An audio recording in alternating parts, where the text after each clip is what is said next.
You are living in the most dangerous time in American history. We won't take a single back step. Former professional basketball player is now the Republican Party's choice. Can you imagine Royce White, the U.S. Senate?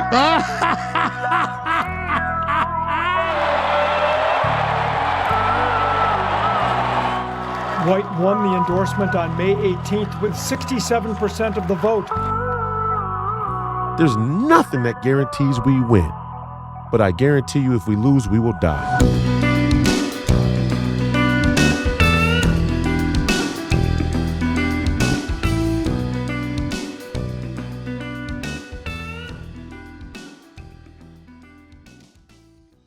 Hey, folks, and welcome to a special edition of our Freedom from the Press podcast, going over to the American Tribune Live today, and I am so excited to introduce to our audience, to you, the viewer, Royce White, an America First Senate candidate in Minnesota this past election cycle.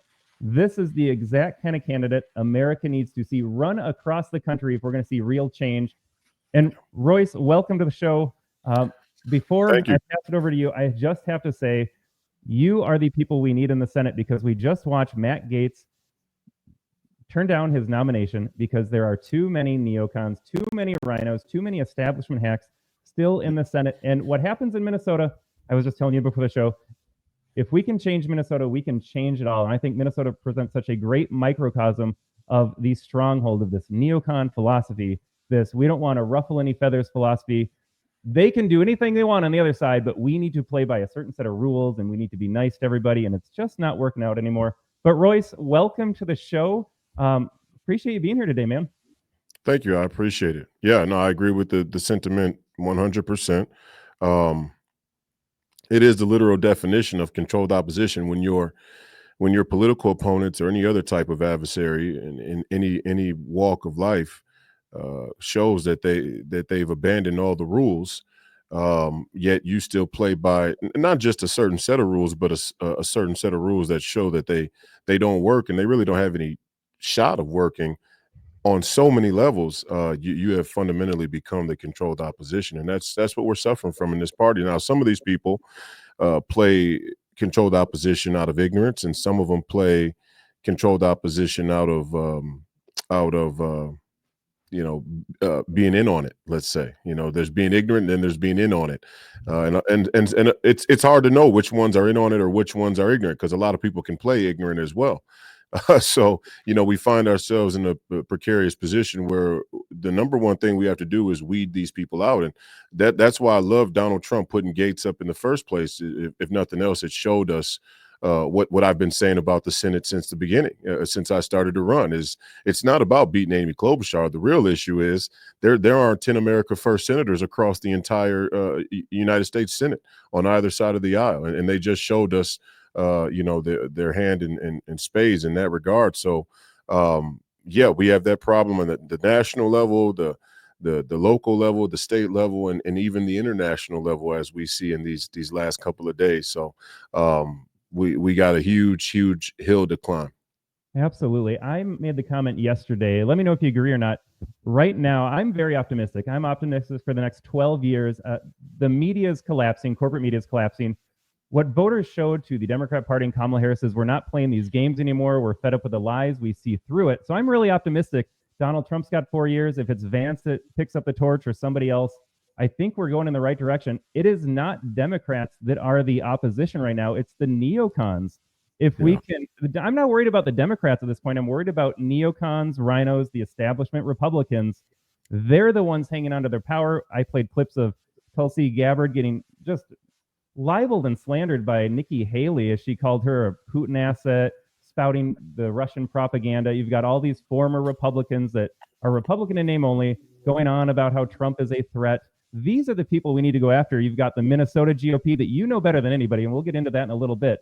We do not want to see America First represented in the House and the Senate, at the federal level, like you mentioned, at the state level here. It is the neocons that we need to go after and remove. They need to be taken out of the equation, because Democrats are not the threat right now to Donald Trump making America great again. It is the rhinos in the Senate. It is the rhinos in the House. It is the rhinos that you went up against in your Senate campaign. Yeah, no, I agree. And I wouldn't even say that we don't have to. Well, here, I'll go back to what you said in the beginning there, corporate media is breaking down. The trouble is the people who run or who understand content, who understand where content is headed, are already regrouping. They're already reorganizing, and they're going to, and you've already seen they've commissioned a bunch of content creators, sort of these digital social media influencers that are going to occupy those platforms as well in grand fashion, in a fashion in which you can still pay to play, right? Anywhere where you can pay to play for information, you're going to have the same sort of monopolistic establishment propaganda reemerge, and I'm optimistic about the foothold we have because Donald Trump won, but I'm not comfortable at all with the place that we're at, or even the direction we're headed. I think, in some regards, and I say this obviously, in full support of Donald Trump and the movement and what we accomplished, because it's historic by all measures. In fact, it can't even be put into words what we overcame just in winning this 2024 election. However, sometimes an enemy can be so smart as to grant you the illusion of a decisive and clear victory when they already have the next stage or phase planned. Actually, that's the story of Troy and Sparta, right? The Spartans, the Greeks gave the Trojans the illusion of victory, and they even gave them a little, a little present, a little gift to celebrate that victory. And lo and behold, that was the actual thing that would be their undoing, which is a profound story, to say the least. But I think it has great correlation to where we are today. And I say that because Donald Trump is an interesting character. Interesting in that in his heart, he wants peace. And that makes him just the right person we need right now. But also his desire to have peace will open the door, will continue to leave a door open for the establishment to come forward, mea culpa, sort of say, hey, we were wrong, you were right, you were the guy, you won, you proved that we all didn't have a good pulse on the American people and the electorate, and we want to try and unify. And in that unity, that false sense of unity, they will play the games that they've just showed they played with Matt Gaetz, and it's going to continue to happen. And it's a slippery slope because, in one sense, the American people as a whole have been so gum dipped politically, philosophically, culturally, that Donald Trump can't get too aggressive in his position without losing the American public. And that does have ramifications, right? Especially in war, when you're in a war footing, and we are on a war footing now. Three fronts of in Asia, 3 fronts in Asia, we're on a war footing. But so you do have to sort of keep the American people and the American public, not only in the terms of, at the highest level, the morale of the people you may need to call upon to fight a war, a full-blown kinetic war, but also for the future of the party. I mean, let's talk about that, the future of the party and the movement.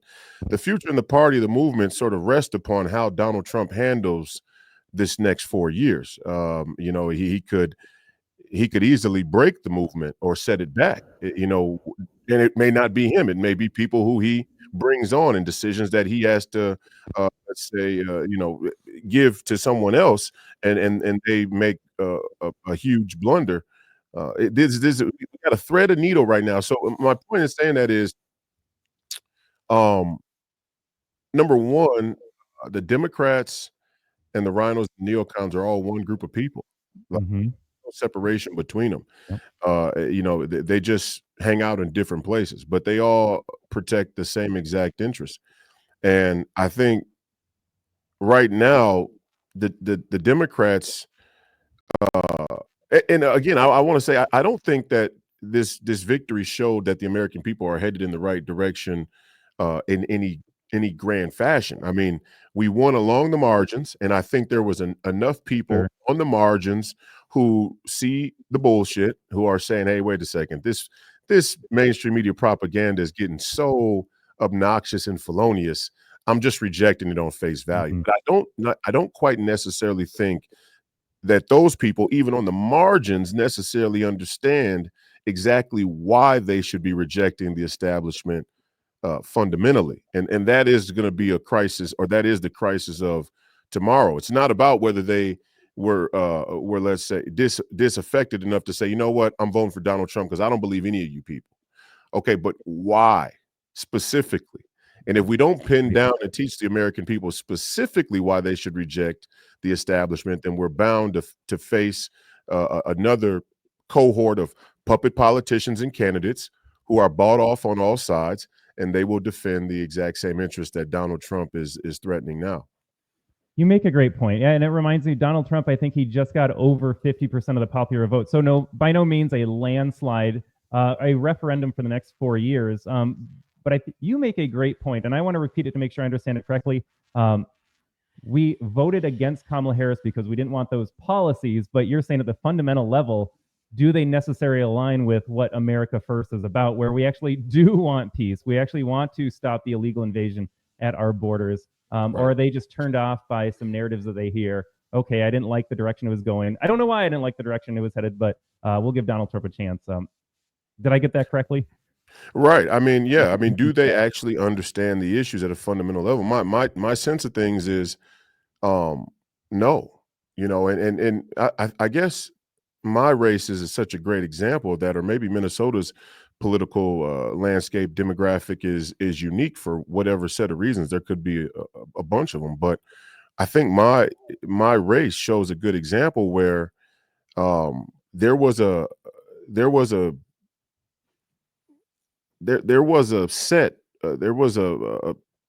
sort of thread of Republican voters that voted for Donald Trump but didn't vote for me, at least on paper. Now, again, the integrity of our elections should always be in question first and foremost, because we have problems with election integrity, not only in the country but here in America. So hopefully we'll clean some of that up. And I think it's completely possible and even plausible that in the shadow of Donald Trump's momentum nationally, let's say publicity wise, that the Democrats in the machine knew that they would have to concede Donald Trump was going to win the presidency, but still try and undermine the Senate and the House. And you see they're still counting votes in the House there in California, and we're now like 14 days out after the election. So we finally just got a conclusion in Pennsylvania. Do yeah, you mind if I cut you off? Because yep. Arizona, Wisconsin, Michigan, all Minnesota, in your example, Trump didn't win Minnesota, but the margins. How do you vote for Donald Trump? I'm of the same mindset. We can't cheat again like we did in 2020. I don't think anyone that is being honest is going to look at 2020 and say that was just an honest election where we had 20 million more voters for Joe Biden than turned out for Kamala Harris. Can't cheat again for president, but we can pump the brakes on his control if we allow all of these Senate seats and otherwise red states to still go towards the Democrat candidate. And your vote disparity, Trump's votes in Minnesota and then the Royce White votes, I mean, that is a huge gap. Well, yeah, but and look, some of it was probably cooked.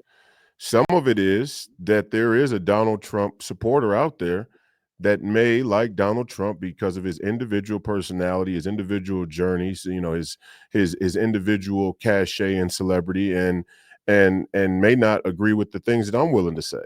And there is a place in there where Donald Trump and I have a very different tone on some things. And again, Donald Trump is a peacemaker. I'm a door kicker, and there's a difference in that.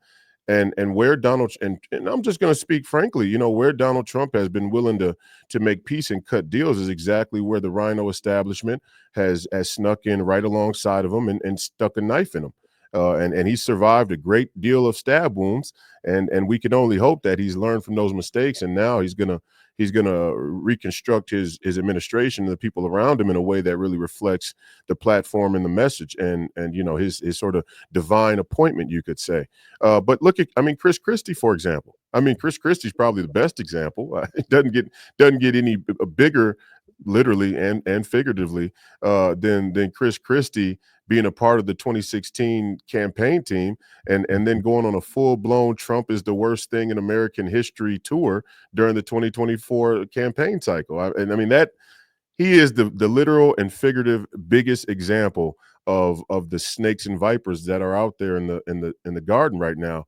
But there's other people as well. I mean, look at John Thune. I mean, you know, Chris Christie's kind of the obnoxious sort of you know, caricature of the never Trump turncoat.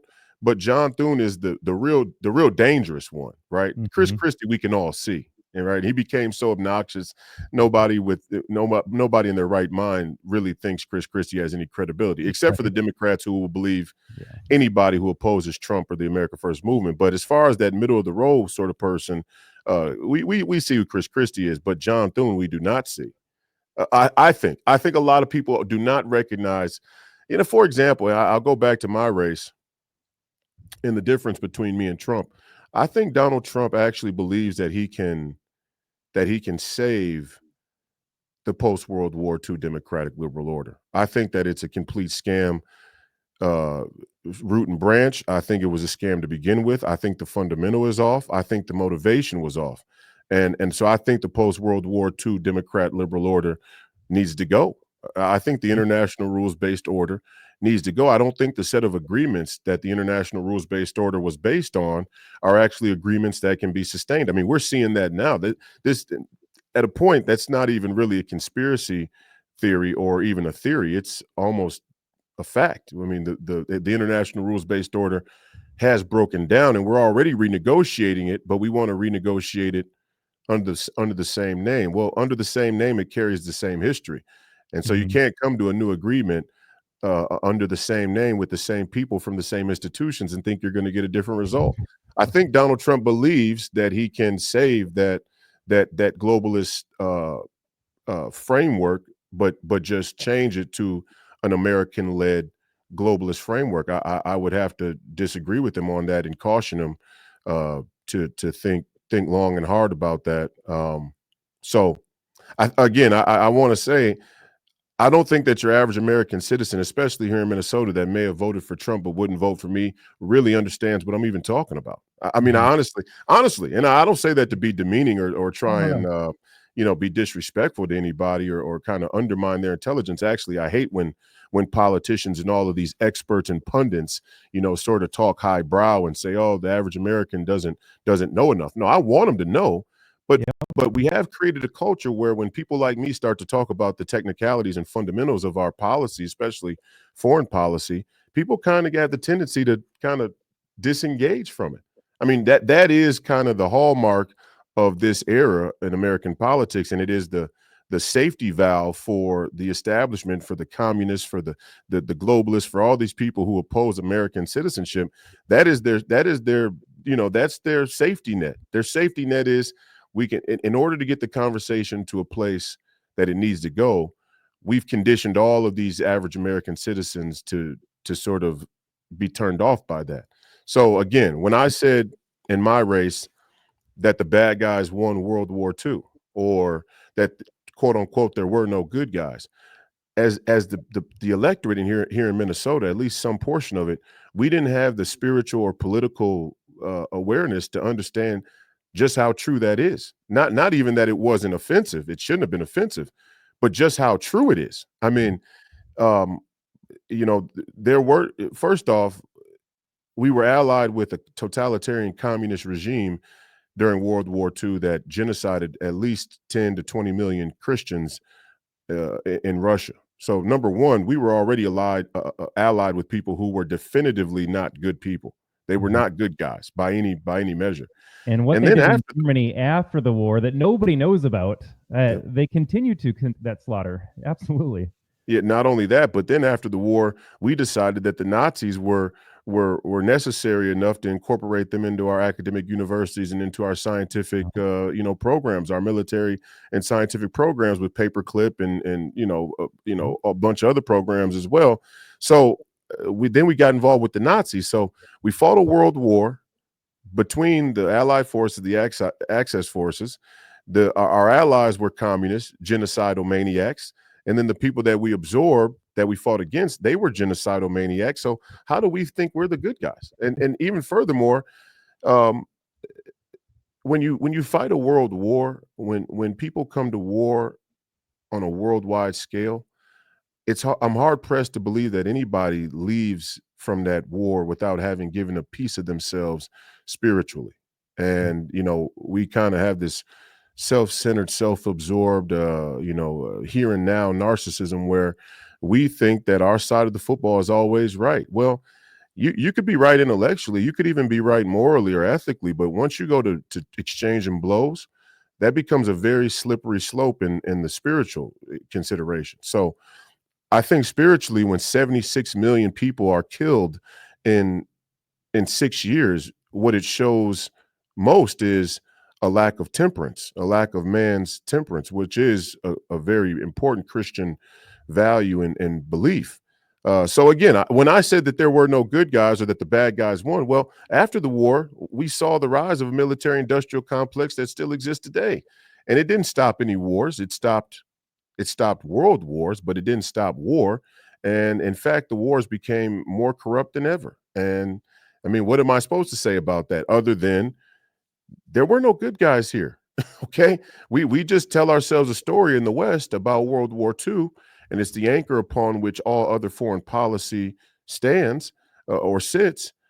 And people are not willing to even touch that. They're not willing to talk about it. I mean, we have such a profound legacy and sort of fealty and affinity for World War II. You can't even broach the topic. Well, fine. I mean, if that's the way people want to play it, if there's some boomer demographic here in Minnesota that thinks, hey, we'll vote for Donald Trump, but we're not voting for Royce, we'd rather vote for Amy Klobuchar, I'm very skeptical about the future of this country and this movement. Yeah, well, and you mentioned a demographic moment there as well at the end, the boomer mindset. Royce, what's your take? Do you have data on the breakdown of who voted for you in terms of, I think Gen Z is over it. It seems like Gen Z males, at least you look in the polls, leaning more heavily conservative or opening their eyes to just the lies and the hatred displayed towards them by the government, by the media. Do you see a possible shift in that piece? I mean, you'd be hard pressed to get me to believe any data set about demographic of the votes. I mean, I feel the same way about it as I felt about polling, about exit polling. I just don't trust that it gives us a good look at partly because I can't even believe the votes, let alone the polls. So I mean, it's just one of those things where I don't get into it. Only thing I can discuss is sort of personal experience, sort of anecdotal, and when I'm having conversations with people with across those generations. And it varies. It varies. But again, I think I can't even blame the boomer generation. I mean, I just or the Gen Z, I can't even blame them because I know how they teach World War II. Mm-hmm. I know how they teach. I know how they've taught and propagandized American citizens, for generations. So it's not even like I'm angry with them, but I am going to stand up for the truth, whether I be 32 and you be 70 or not. And you're not going to get me off the scent or move me off the spot or the position by saying, "Hey, I'm older than you. Show me some respect." No, no, we're going to tell the truth. If you have a problem with it, then by all means discuss it. Tell me how. Tell me what the details are. Tell me the facts. It's like when I was talking to Dustin Grady, he goes into this esoteric explanation where, how history works. It doesn't start and stop subjectively. And this war with Russia didn't begin when we put weapons in Ukraine. It was happening 100 years before that as well. And then I go to press him back on the matter and say, well, yeah, let's talk about the 100 years before that then. Let's go all the way back to the way back. Let's talk about 100 years ago. And he didn't want to do that either. I mean, so part of it is an obfuscation of history and detail, because the detail only further indicts their motive. And all in all, Dustin Grady, and I think he's a prime example of the most dangerous in the Republican Party, or let's say in the conservative movement. And I use air quotes for a specific reason, because I think the conservative movement is a fugazi. I mean, I just think, conservatism in and of itself has the right principle, the right fundamental, but a bunch of corrupt, dishonest actors, and either they're on the Christian right and they take the Lord's name in vain, or they're on the political side and they wrap themselves in the flag. And it's just, it's both are dishonest. And Dustin Grady shows it. He, you know, oh, he's got the effeminate voice, and you know, I got the picture of me and my family on my ex profile picture, and I say before I agree to a debate, you know, I have to run it by my wife to see if her routine will be disturbed or not. And then all of a sudden it's you know, these candidates are bad for these reasons. Or Ron DeSantis has the most conservative record, one of the most conservative records there in DC. And at the end of the day, all that's well and good, fine. But at the end of the day, when we touch on certain specific issues, Ron DeSantis showed who he was. When he called Putin a war criminal, he shows that he has a lack of American fundamental beliefs and values. A fundamental belief and value of American citizenship is I have a right to life. Part of me having a right to life and liberty, freedom, part of me having that right to life, to liberty, to free, to property, to the pursuit of happiness. Of course, I have a right to defend my own life. And I have a right to defend my own life well before you start to harm me. I have a right to defend my own life when there's a credible perceived threat. And by that standard, anywhere where we wanted to bring the Democrat liberal order, anywhere where we said we were bringing freedom and democracy by peace through strength, also deserves to observe those rights. Makes sense. And so Russia has every right to say, hey, your missiles are getting a little too close and they're pointed at us. We don't have to wait for you to fire for us to shoot. I mean, that's just, I mean, if you don't understand that, I don't care how you vote. I don't care who you voted for. I don't care what political group you're a part of. You have a crisis of American fundamental beliefs and values. And that's what we need to sort out. It's like I've been saying to the conservative movement ever since I started being on Jason Whitlock's show. And he didn't understand this either, because he and his audience have a very, let's say, evangelical or Christian, you know, Protestant Christian sort of following. They didn't understand when I said, if you trade your freedom for security, you will have neither and you deserve neither. And the best example of that is that, you know, this obsession with policing is it's ridiculous. No, the first, and I'm not saying that we shouldn't support the police. I'm not saying, I think we should overhaul police funding. I think we should overhaul the funding. I think we should train them better. I think there should be mandatory training. I think there should be time and a half for extra training. I don't think the police should, I think the police should get a tax break for how much we make them put up with. I don't even think police should have to pay taxes. We've put the police in such a bad position in this country culturally. The decay is so bad. They should get that should be their tax break. I mean, you got these 501c3 nonprofits saying that they're bringing mosquito nets to Western Africa or to the Eastern Africa, and they're getting a tax break, and only 5% of the money's actually getting to where it says. Yet the police have to answer, calls where a mom's cut her child's head off and put it in the freezer. I mean, these people should have a tax break. No taxes for the police, okay? Yet somehow the police endorsed Amy Klobuchar, the police union.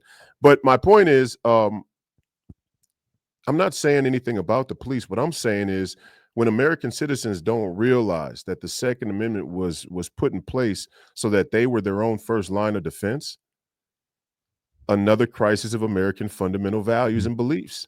And on the conservative side, conservatives can say what they want. They can talk about the rule of law or law and order or whatever it is that floats their boat.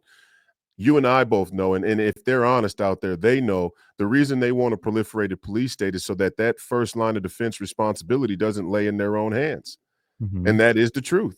And they're a bunch of boomer, and I hate to say it, and it's not a racial thing, but the demographics of our country are the demographics of our country. There are a bunch of white Republican boomers that love the radical materialism and corporatism and the sort of crony capitalism and all the other globalist free market, free trade BS that's been sold by the very machine that undermine this country. They love it.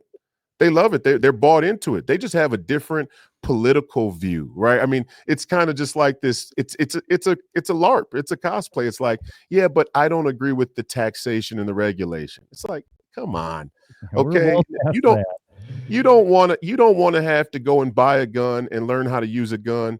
And when some young black man comes up to you as you leave the bank in one of these metropolitan suburbs, and the two paths seem to cross. You don't want to have to be the one who pulls that gun and takes that life and deal with the spiritual ramifications and the the maybe the legal ramifications of having to do that. And that is an abnegation of American citizenship. And when we don't understand that, all we do is lay the predicate for a military, a global, a military. A military industrial complex. And I've been saying it for a long time. The police have become the lowest rung of the military industrial complex, and not by their own devices, not by their own doing. It is a byproduct of American citizens feeling towards their own citizenship and what we've put on the police and what we refuse to carry ourselves. And there is an American citizen, a group of American citizens out there, demographic, across the aisle, across racial lines, across socioeconomic groups, that does not want to have to deal with that. And until we reteach the Russians, they understand this. And I'm talking about the Russian people. That's why Putin can say with confidence yesterday, any Western leader, any person there in the United States who thinks that Russia will suffer a strategic defeat is fooling themselves. The reason he can say that is because in Russia, the Russian people have a sort of integrated cultural sense of what it means to be Russian and what they're willing to do and sacrifice in order to preserve that culture and that identity. Absolutely. Now, you can call that identity, identitarianism or ethno-nationalism or bigotry or racial superiority. You can call it whatever you want to call it. The question is, how do we handle it? How do we deal with it? Because here in America, we have a crisis in that area. 100%. I mean, we are tribal by nature. You can't break away hundreds of thousands of years of human development. We have to be tribal, and it is fine that the Russian people feel that way. There's so much to break down there. I did want to pop a comment from you. This is from MAGA Deplorable over on X. I agree with him. Tax breaks, whatever they can get. I come from a family of policemen, and they're certainly not doing it for the money. Yeah, 100%. I think that's a great idea, and there's so much to get into with that. Royce, I want to back up a little bit. And can we talk about your foray into politics? I think this is a fascinating story as well, especially for our audience. And again, to expand this, extrapolate it, I want to believe that there's hundreds of Royce Whites out there that are passionate about telling the truth, passionate about helping people wake up. And I know you made the point that we're not disparaging folks, and I'm the same way. I think people are wrong. I think they're misinformed. And largely, yes, you have free will. You're able to think through processes. But by the time you start kindergarten and then you grow up in this media environment, you've been brainwashed and propagandized. At a certain point, like, that is your worldview. And it is threatening to think, if I let one domino fall, if I admit this one Trump hoax was a complete lie, or I accept that this one belief that I've clung onto is wrong, philosophically, that can cause a lot of harm to an individual, because now they have to reevaluate everything they believe. So you're playing psychological defense in an extent. So I agree. And I was there. I'm not better than them for looking at things differently now, but history major, I taught in the government school system, administrated in the government school system.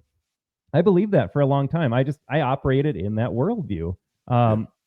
Started doing some other reading, other listening, finding folks like you, and you realize kind of the scam, and you pull the wool off from over your eyes. And I think that we can get other people there as well. And it's just going to be truth tellers like you making it happen. And I mean, my complaint, I'm going to go on a little Minnesota politics rant for a second, then I'll turn it over to you to talk about kind of your entry into politics and where you're headed from this last Senate run. But we have that misnomer of Minnesota nice up here, and I think it's largely just Minnesota naive.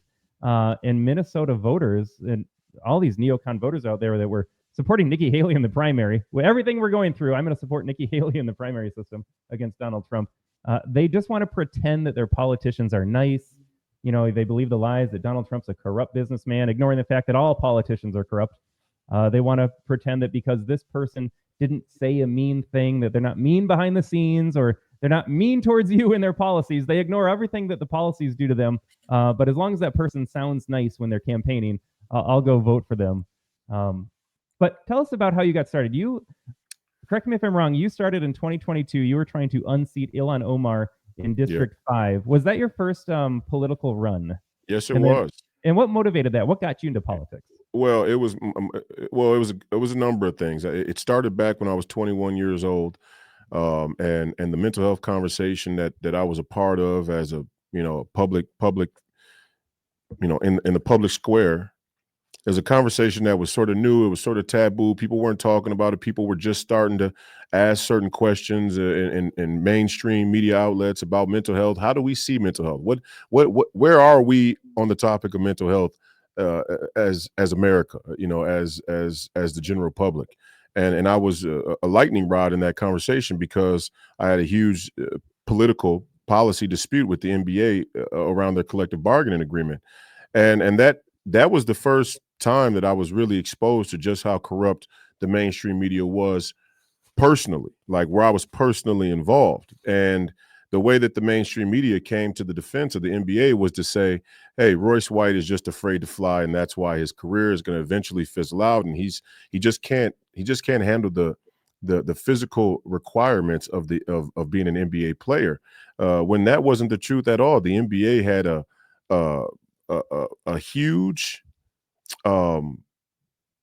gaping hole in terms of their mental health policy. And I'm not talking about transgender woke mental health policy. I'm talking about fundamental ones and twos, blocking and tackling in terms of does insurance and does your banned substance list clearly define where is the mental health and the physical health, where is the line blurry, and how do we all interpret it, and how do we all have a common set of baseline understanding and expectations, so the players and the coaches and the referees and the agents and the players union and the NBA office and the attorneys can all be organized and talk about things from the same information, right? I mean, it was like Western in there. When I got there, nobody was talking. Everybody kind of had this unspoken gun, this kind of figurative gun pointed at each other, just waiting for this bomb to go off. And then there was going to be some big, dispute or arbitration. And they were willing to leave it like that. The NBA's position was basically, hey, mental health is such an anomaly in general. Mental health conditions, mental health issues for players is such an anomaly. It's so rare. We'll leave it to the off chance one of these things actually becomes a problem. We'll take it to arbitration, and we'll let the arbitration set the precedent. Well, if you're a player, you're going to get screwed by that process. That's just, so as a player, I was like, well, for example, I'm prescribed Xanax, doctor prescribed, legal for me to take. However, Xanax was on the NBA's banned substance list. And when I went to them and said, hey, well, this drug I'm prescribed for, their response was, well, you can take it because you're prescribed. This is talking about people who use it in an illicit fashion, right? They use it, they acquire it on the street, and they're using it recreationally. And my response back to them was, well, okay, but the ramifications of taking the drug, whether you get it illegally or legally, end up being the same. The ramifications end up being that you are very likely to become addicted, and that addiction will have physical consequences. Mm-hmm. And even at that point, when I said that, people were looking at me like I had three eyes. And I'm like, well, yeah, this is what happens when you let bread and circuses run your country, run your society. You have a bunch of people who know how to keep the entertainment good, how to keep the product good, but they haven't really taken a strong consideration of the schematics underneath how everything works. Thus, you get cultural decay. Mm-hmm. So I was asking those things. And what I was really pointing out is that, number one, that this entire global corporate community works in this way. And the NBA becomes the sort of fixation of culture, of people and culture, to distract them from looking at how things really work. So I was pointing that out, but I was also saying, you guys actually think that because you ignore mental health, that it isn't having an impact on your players, and even more importantly, your own pocket? You think that these players that are, addicted to drugs and video games and sex and gambling and all these other problems because they're coping with whatever stresses and unresolved trauma or whatever it is they're dealing with it from their life and their childhood, you think that doesn't affect the game? I mean, what kind of scam are you telling yourself? What you're really saying is, even if it does affect the game, if we ignore it, then the fans can ignore it and the game can go on as it's supposed to. Okay, that's fine. But then don't tell me that when you write Black Lives Matter on the court, that you really have some profound, grander, love and care and desire to help the broader scope of humanity. Fuck you. No, you don't. And that's fine. But we can't play it every way, because when we play it every way, me as a rational is, I just can't make heads or tails of things anymore. I'm kind of, I'm kind of coming and going. I don't like that. That makes me anxious. All right. Yep. That doesn't feel good when you're in a room full of people and everybody knows there's this elephant. They don't want to address it.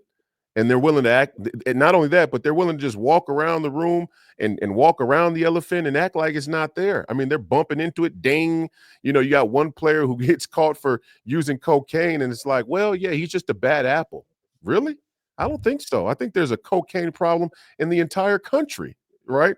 And so I use that example because that was kind of my initiation into the public square and talking about policy and corporations and all of these things. And I was blackballed. I mean, the mainstream media came to the defense of the NBA in a way that still shows today, where there are casual fans who just became fans of the NBA in recent years. They really don't know the history of the league.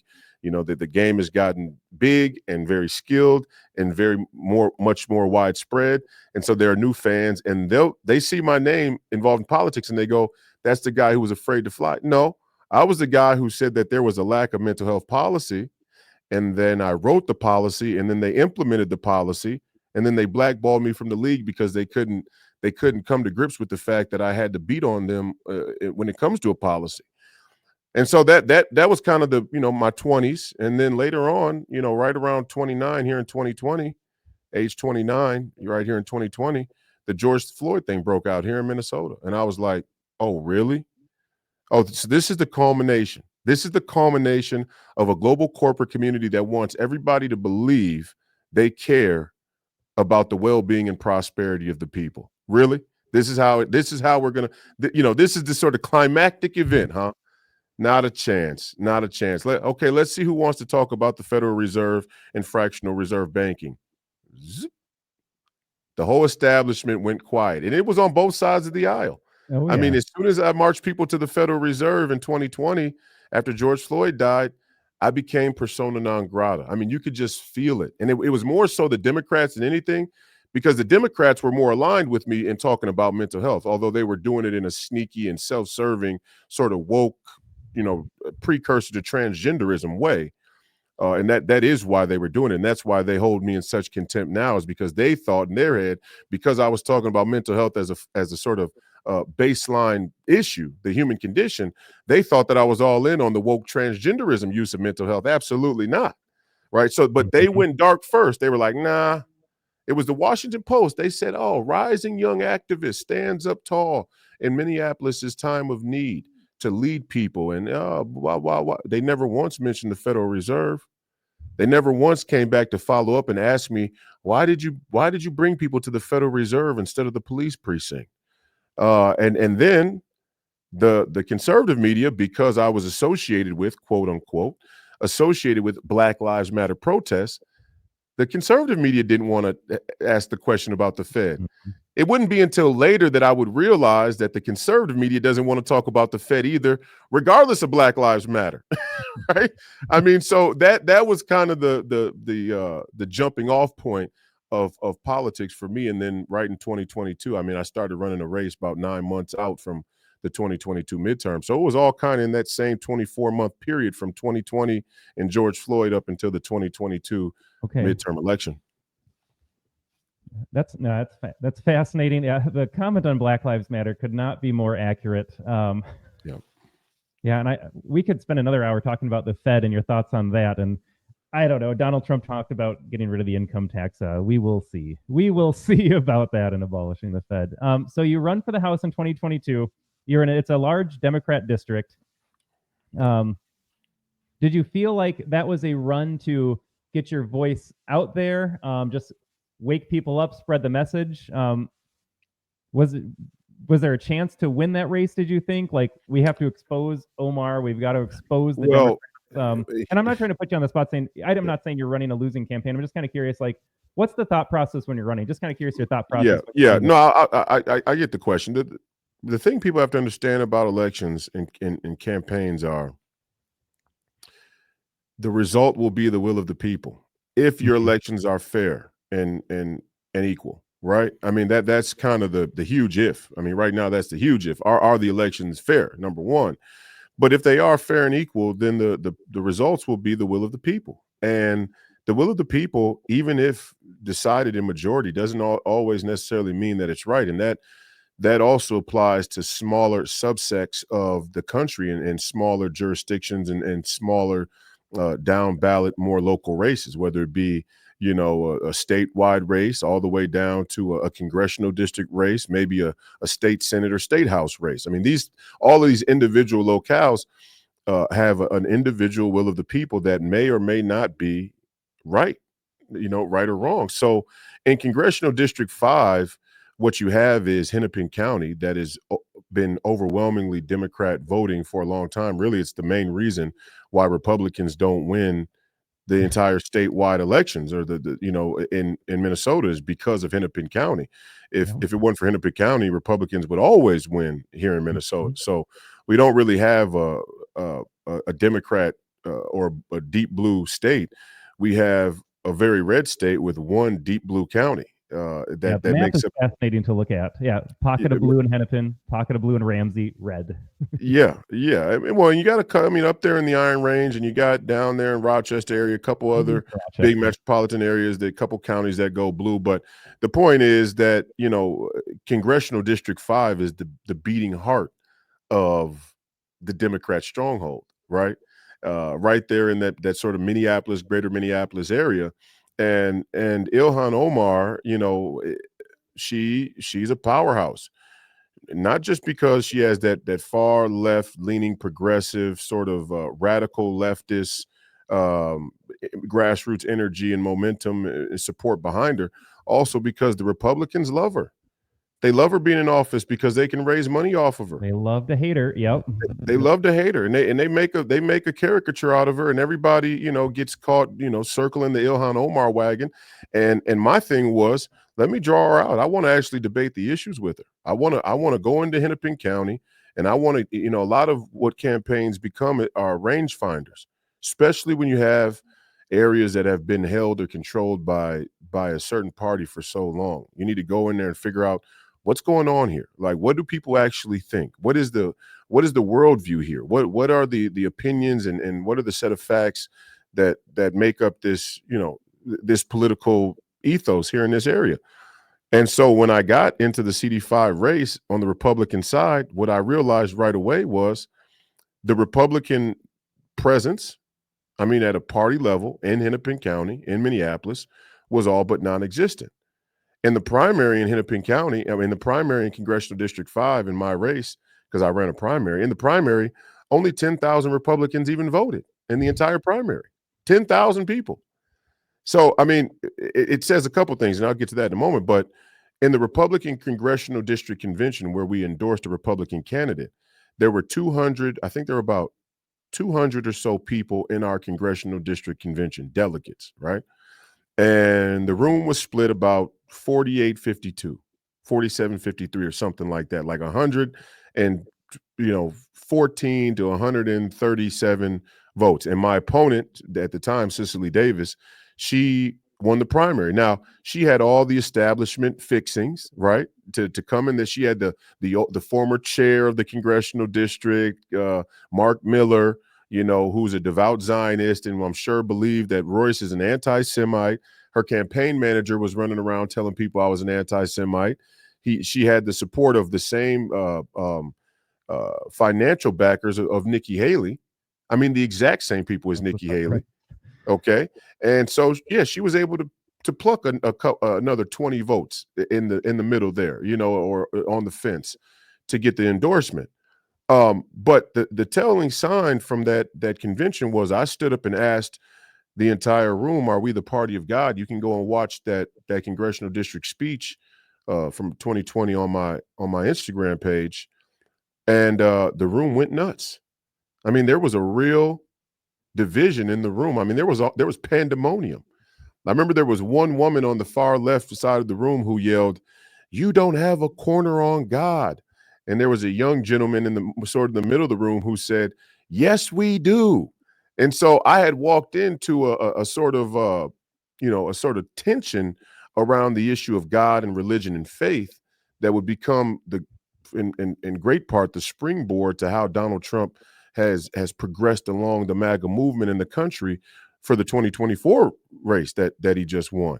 But then we were in a very different place, right? Then the party was very so I was range finding the Republican Party first, and then I realized, and I'll end up losing the primary by about 700, 800 votes, right? And then I was told, well, you should run for a smaller office. Maybe you should run in the state or House or the state Senate or maybe city council or something like that. And I said, wait a second, we need a much bigger sample size. I want to know where the entire Minnesota Republican Party is. Let's get to a Minnesota Republican Party convention. And I ran a U.S. Senate race. We got to a convention there and earlier in May of this year. And the stark difference, obviously, and not only different from my 2022 campaign in that convention, but just the tone and the energy of the whole country was different, right? Yep. And so I won in overwhelming fashion in our state convention and got that endorsement 68% on the first ballot. And even then, I'm not satisfied. Everybody's going, wow, nobody wins these things on the first ballot. What an amazing accomplishment. I'm going, 32% of people voted for this neocon rhino, Joe Frazier. Right. And this is what I'm saying. So when you ask me about the thought process going into these campaigns is more of range finding, because we've all been so gum dipped for generations in communist liberal ideology. I'm not thinking, wow, Donald Trump won the popular vote by 5 million votes. We're going in the right direction. My thought is, who in the world is still voting for Kamala Harris and Dick Cheney? So I'm always thinking about it from that lens, and I think that's an important process for us as candidates and as American citizens. Absolutely. I actually sent out a tweet. There was a poll that said 54% support of Donald Trump now are watching his approvals go up, and I responded to the tweet 46%. That means 46% still don't. How do you change their minds? So what is your message? You're obviously just going to stick to your guns. You're going to tell the truth. You're going to say it like it is. Yep. How do we break through? Is it just repetition? How do you get through the Dustin Grages and others that you mentioned, Max Miller, others that are spearheading this neocon movement, and just these regular, and I'll just say Minnesotans, since we're both in Minnesota here, talking about your foray into Minnesota politics. Yeah. What does it take to wake them up? How do you get them to see through the facade? Like, this isn't about being nice. It's not about voting for the nice person. How do you get them to actually look at the core issues, what you call the fundamental, and just say, look, your government is corrupt. The Fed is corrupt. These overseas interventions are getting people killed needlessly. They're playing you on both sides. And I want to add some commentary on you as well. This is what I wanted to talk about when you brought up Black Lives Matter, and then you bring it up again with your race against Ilhan Omar, how we love to hate her. You are so refreshing, and I think what is so refreshing about As America First is it's not just some partisan one side or the other. We're cutting through the party lines, the BS, and you're just saying, look, this is what's good for Americans, and this is what's not good for Americans. I'm over it. You're over it. How do we get other Americans to realize, like, Democrat, Republican, not really the issue here? It's either the elites and then everybody else, and America First represents us right now, this populist movement. Well, how do we get people to, well, the first thing is we have to continue to be out there. I mean, what I learned the most from my time here in the Republican Party and even going back to my 2022 race is that we have abandoned the metropolitan areas. We have abandoned the population dense areas of the country. And for some reason, we think they're just going to spontaneously and miraculously understand or realize they've been lied to.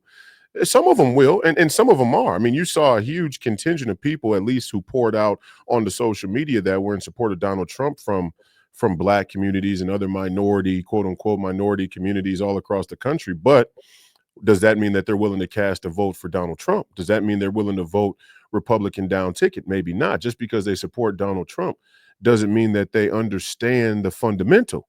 Just because they see Donald Trump as a rebellious figure to the failure of rebellious figure to the failures in policy that exists where they live, right? The political failures of Democrat Party doesn't mean that they're willing to give over to the Republican Party or that they understand the fundamental of those failures, right? Like I could see it, like, for example, let's say the whole defund the police movement. If I live in the heart of the north side of Minneapolis, I can tell on face value that the decrease in police presence has led to an increase in gun violence. I can see that. That doesn't mean I understand the fundamental of how policing works, or how the relationship between the funding, the federal funding, state funding, and policing works. Those are two different things. So we have to be there to teach those people those fundamentals. We can't expect people to just learn fundamentals when the entire education system is riddled with the ideology and people who broke the country in the first place. And I think there is another contingent of Republican Party activists, voters, delegates, party officers who for some reason believe that the people in Minneapolis, for example, are just going to wake up one day and understand. It's like, in what world? And it's such a far-fetched belief or hope that you got to start to ask yourself, are these people doing it on purpose? And my guess, I venture to guess they are. No, we didn't go down in the, it's one of two things, and I'll say this bluntly. Either we're not going down into Minneapolis because we're stupid or because we're racist.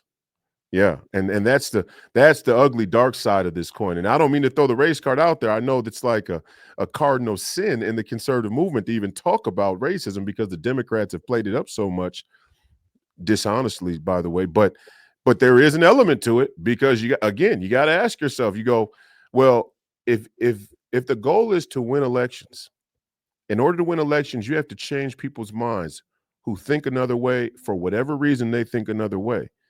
Well, we have to go to the place where those people think another way, and we have to be the ones to tell them something different. And if we don't, for us to think they're gonna believe anything different is lunacy. So now we ask ourselves, what's stopping us from going there? I mean, really, what is it stopping us from going there? Are we gonna say we don't know where to go? Are we gonna say we don't know what to say? Are we gonna say that we're in danger if we go there? Again, it goes back to that American citizenship.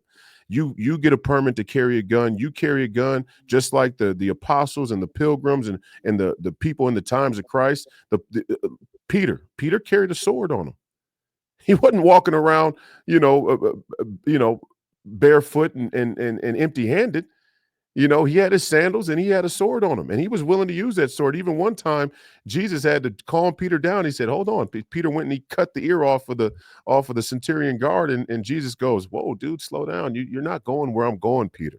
Relax. I know you're willing to fight and die for me, but you're not going where I'm going." Right? But it's one of those examples in the Bible where, yes, an apostle did carry a weapon for a reason. So, it's dangerous out there. I mean, when you're evangelizing, when you're ministering the gospel, when you're spreading the value of American citizenship and constitutional rights and so on and so forth, it's going to be dangerous, especially when you let your country be taken over by communists and Marxists and Satanists. Absolutely. In order for us to spread the gospel now, we're going to have to go into some dark, decrepit, ugly, demonic places. This is kind of the value of that Catholic idea of exorcism. Yeah, we're going to have to exorcise some of these demons, So we have abandoned those places. And right now as a movement, we have to ask ourselves why. And if we don't, I guarantee you what's going to happen here is they're going to spend the next 4 years, the next 2.5 years, painting Donald Trump as a racist, a fascist, a totalitarian. And they're going to use a bunch of racial incidents to support that narrative. There'll be some black man who gets shot, unarmed by a cop, a white cop, and that'll be on the headlines for 3 months straight. And all the black people who barely pay attention to politics at all, I mean, real policy, they'll keep getting this headline over and over and over again that the white cops got more and more racist under Donald Trump, and they'll stumble into a ballot box if they even actually go vote, which is another discussion. But in the narrative, they will be counted on the Democrat side in 2024, and Republicans will believe it. I mean, the biggest contradiction in the Republican movement or the conservative movement right now, the MAGA movement even, is all of these black people are dumb that live in the inner cities and they actually vote Democrat. We don't know that. If we can't count the votes, if we don't trust the count, we can't trust that they're actually voting Democrat even. See, but there's a part of us that wants to believe that narrative. And you can't help but notice there's a racial divide there. One that Donald Trump is trying to heal. He's trying his damnedest to heal, but I'm not sure everybody else is ready to do it, because it actually provides convenience for us. If we uphold the racial narrative, then everybody has an excuse as to why we don't get to fixing the stuff that we know needs fixing, right? Yeah. Like, if we can keep the racial tension high, then we don't have to talk about fractional reserve banking. And I'm just sitting here on the sidelines going, hey, if that's the game you guys want to play, proceed. But I'm going to continue to talk about the Fed, right? You guys keep playing this game. Oh, I don't want to go into Minneapolis because of the crime. Or the black folks in Minneapolis saying, well, I don't want to go to a Republican convention or event because the white folks are racist. Okay, well, keep going. Keep going. I guarantee you in about 15 seconds here, they're going to start making organic humans, and then you won't even have to worry about it. You don't have to worry about what, your sensibilities or your fears, or you're not going to have to worry too much, because they're going to replace you. Yeah, no, and they make it so convenient along racial lines. Absolutely. They want to have both camps work with these narratives to pit us against them. And I saw this play out when Ukraine and Russia were trading salvos with missiles. The biggest story was Nancy Mace's bathroom bill. Just divide you on cultural issues, get you talking about men being in women's spaces. Never mind the fact that Ukraine launched British-supplied missiles into Russia and Russia was preparing to retaliate. Don't focus on the big issues. Focus on the culture wars. Get people divided down in the streets, and so they don't pay attention to what you want to talk about, what we should be all talking about, these much larger issues. Royce, we're coming up on an hour. I want to respect your time. This question, I wasn't planning on asking it, but you talk about it. Until you I mean, I can talk all day. I want to respect your time here. I got some time right here, so.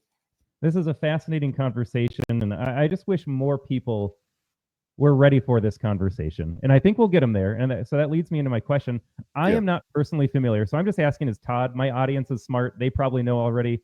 You've gone through it.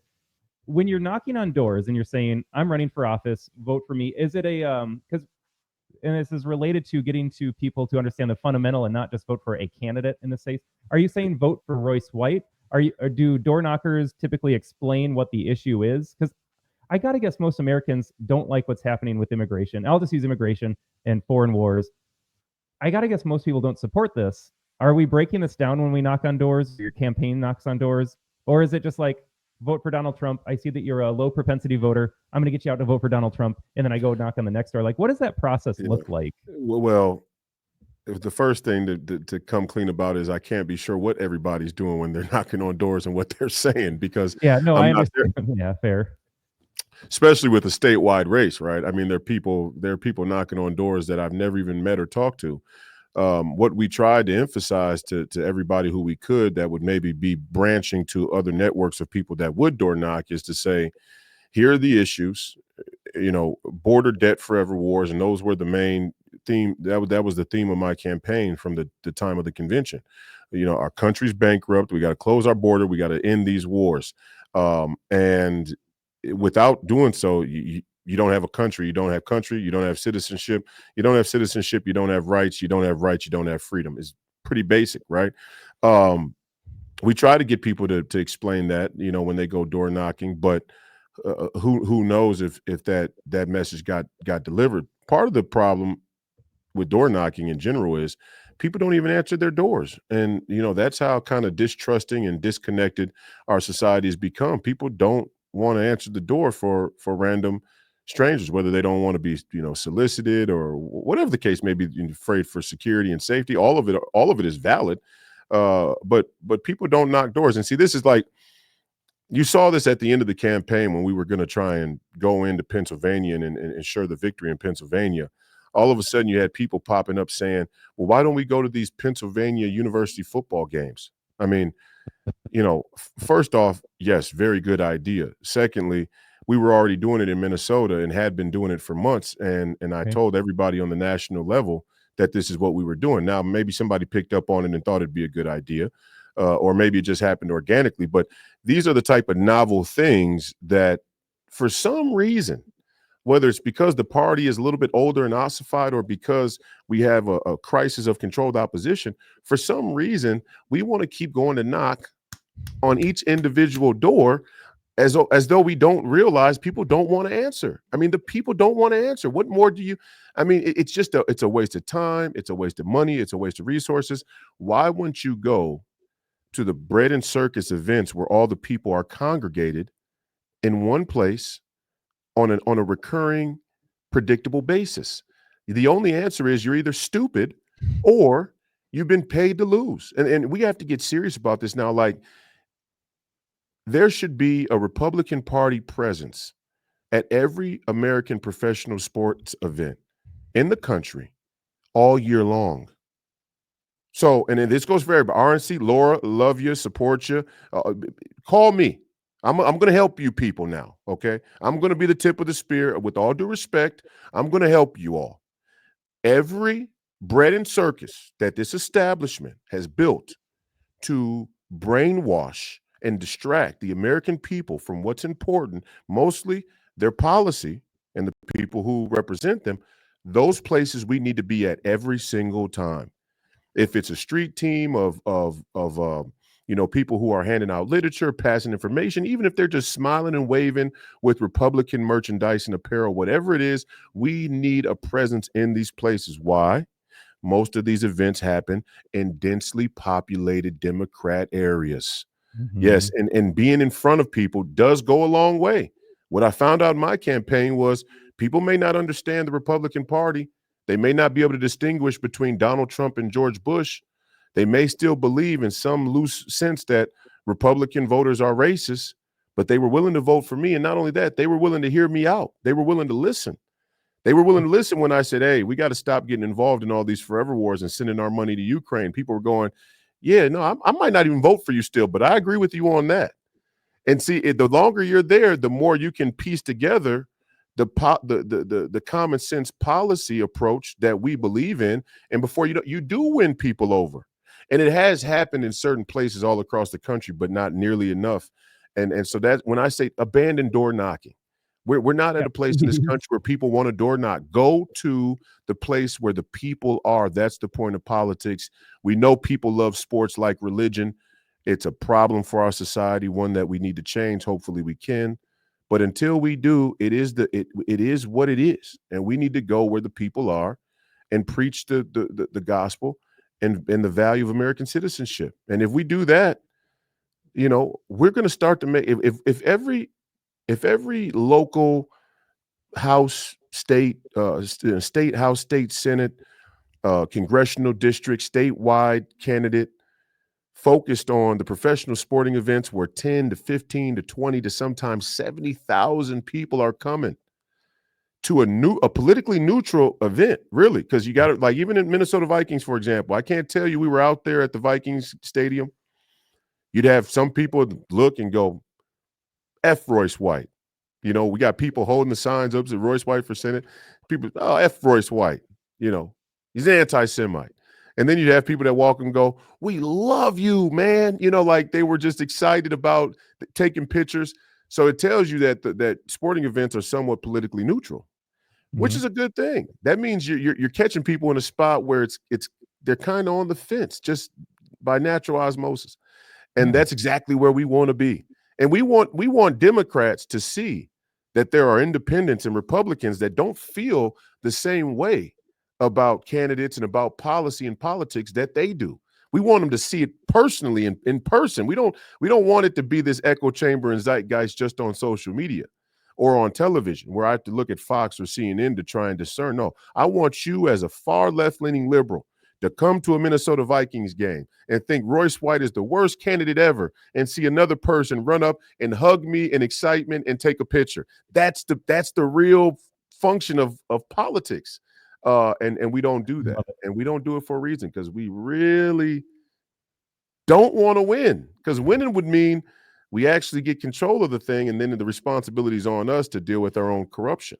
And then they're going to see us because we're all neocons not doing a good job either, and then we get exposed for really what we are. Yes, that's right. I love it. Yeah, door knocking, and I don't mean to go after Dustin Gragey again. He's kind of our proxy for just everybody that's out there. But he was in your space. I know he was on X talking about, I knocked on so many doors. We set a record for door knocking. And then I get all these text messages. And I always wondered myself, like, does this actually work? And then I think about the money that was spent on campaigns. You see Kamala Harris's numbers. You see what Trump spent on TV ads. And like, if we only had $1 million more to pump out an ad, that would have changed minds. And I'm thinking, what a sad state of this country when someone knocking on your door, this television ad is what gets the job done. Like, get that campaign out in front of you. And if you didn't vote for Royce White, I would imagine it's because you listened to corporate media. You just read a headline. But man, I'm talking to you for an hour. We haven't spoken before, and I'm bought into the mission because you explain it so well. You're not some scary figure out there. You're a human being. I know you're a proud father, and you're speaking to issues that we all agree with. Like, once these Democrat or neocon voters are like, well, yeah, I actually agree we should close the border. I should agree we stop sending money overseas. I agree that the Fed is a major problem. Turns out I agree with Royce White on pretty much all these fundamental issues. But again, to your point, they don't want you out there in front of the people. They don't want this to be how the political system works, because it turns out most Americans, I think, would wake up pretty fast to what's going on. Well, that's the biggest. I mean, and that's what the Dustin Grages are there to do. And that's what people have to understand as well. When you talk about Dustin Gragey as an example, what I've discovered is that a lot of these Republican or conservative pundits and people who are social media, heavy on social media, influencers or whatever the case may be, what they're there to do is to prune their own political party of the populist candidates so that they can try and control the amount of people that we reach as candidates, right? Because running for an office and having a campaign that was as big as mine is naturally going to have some reach to it. Now they're trying to shrink that reach by pre-baking a narrative or having people. It's the whole thing about me for them wasn't that I was wrong on the issues, that I didn't have a proper vantage on the policy, or at least that's what they said early on. Now in that debate, Dustin Gragey kind of took his mask off and said, no, Vladimir Putin is a war criminal. He shot first. Buddy, you're not a Ron Paul Republican, but their attack on me was never that I didn't have a good grasp of the policies or that I didn't understand what I was talking about. Their attack on me was, as a candidate, he's not electable, and they use this term electable to basically peel off any of the people who would actually say something that was important, that was meaningful, substantive. That's what they're doing. And you could look, we could say, for whatever reason, it tends to be the people who are rough around the edges, who got dirt under their fingernails, who have been through some turmoil in their life, you could say, some spiritual turmoil and growth, legal turmoil and growth. It tends to be these people who don't carry that same reserve about talking, about saying things just the way they need to be said. And Donald Trump's the best example. And that's why I said, Dustin, you can tell me you're a Donald Trump supporter if you want to, but when you say that I'm a bad candidate because of baggage, all you're saying is you really don't think Donald Trump was a good candidate. And he didn't. And that's why he supported Ron DeSantis. And Ron DeSantis is the same sort of guy. People got to understand this. He can play the conservative. I take a picture with my family and I vote conservative all he wants to. And I'm not saying he may not be a conservative. I'm not saying he's not a conservative.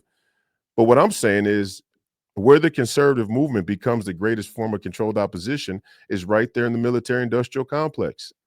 And where people don't understand that or don't want to confront that is exactly where they're going to get a knife in their back. And it's going to come from the very people who smile in your face. And hey, the scarier part is there is a group of there are American citizens out there that are willing to trade their freedom for security. There are Americans out there who feel just fine about, hey, I kind of got a blissful ignorance of the neocon thing. And as long as they tell me they love God and they love the country, I'll let them steal my tax money. I mean, it's just like, okay, well, proceed. But we're not going to stop running. See, that's the other thing is what we are going to do is we are going to draw a line in the sand for the Republican Party and create a beachhead of real America first policy. And that they can count on. That's why Dustin Gragey gets so smug and just kind of resigns from the conversation and signs off, because He knows what I stand for. It's not even about the issues that we're discussing. What I really stand for is I know who you people are. You may be able to fool the public. You're not fooling me. And because you're not fooling me, every time there's an election, you're going to have to face people like me in order to range find what American citizens actually understand to be important. And that's just the fight we're going to be in now. Yep. And I think to my point, I'm going to clarify what I said early on where I was optimistic down the road. And you mentioned it later on here about just the palpable difference between your first run for the House and then 2024 in the Senate, just the vibe in the country. People weren't afraid to support Donald Trump anymore. Like that just didn't happen in 16 and 20. It was still kind of taboo to say, I'm going to be MAGA and I'm going to vote for Donald Trump. People just don't care anymore. They're fed up with so much of the system. Right. I'm optimistic that that's going to work in this America First movement's direction against neocons as well. I guess I see them reading the writing on the wall, and you've got people like Grage that write for Town Hall. I'm not going to rock the boat. I got a good thing going for me. I'm just going to say things that are safe and play well to certain crowds. But what's your read on that as well? Do you share my optimism that this America First narrative is only going to get stronger, or do you see controlled opposition doubling down? They will double down, but to what extent will that be successful, do you think?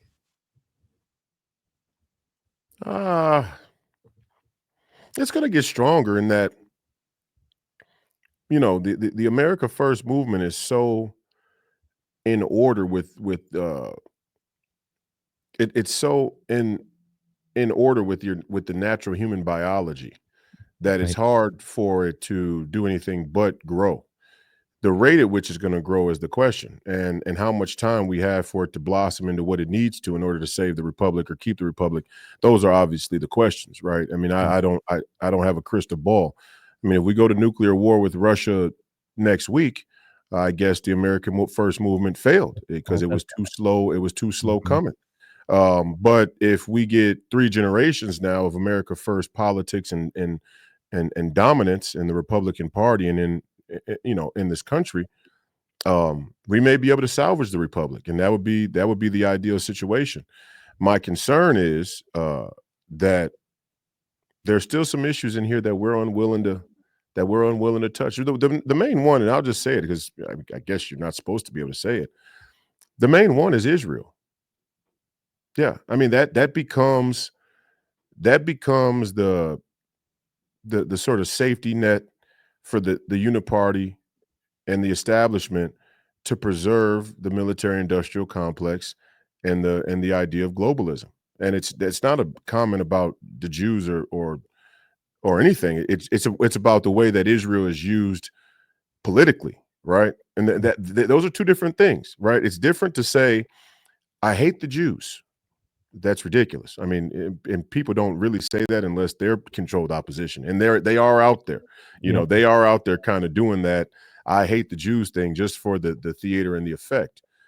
Another form of distraction and political theater. But there is a very real and necessary conversation that should always be happening around foreign policy, given that Israel is the bedrock of our post-World War II foreign policy. And you can't even talk about it.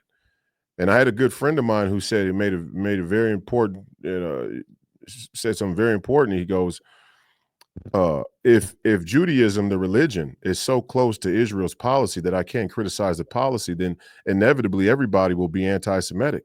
And that is a very, very profound and real statement. And I'm not even making a comment about Israel's policy currently, more so than I'm talking about the general nature by which Americans, and even more importantly, conservatives and Republicans, talk about the policy in Israel, just as a general thing.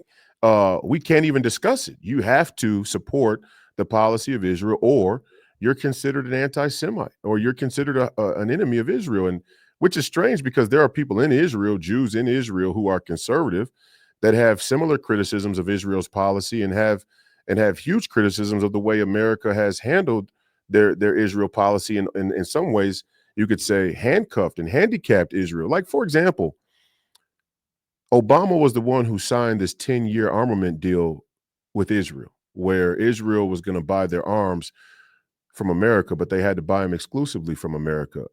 there are plenty of people there in Israel who don't want to have to rely on America solely to buy their arms. And I would agree with them.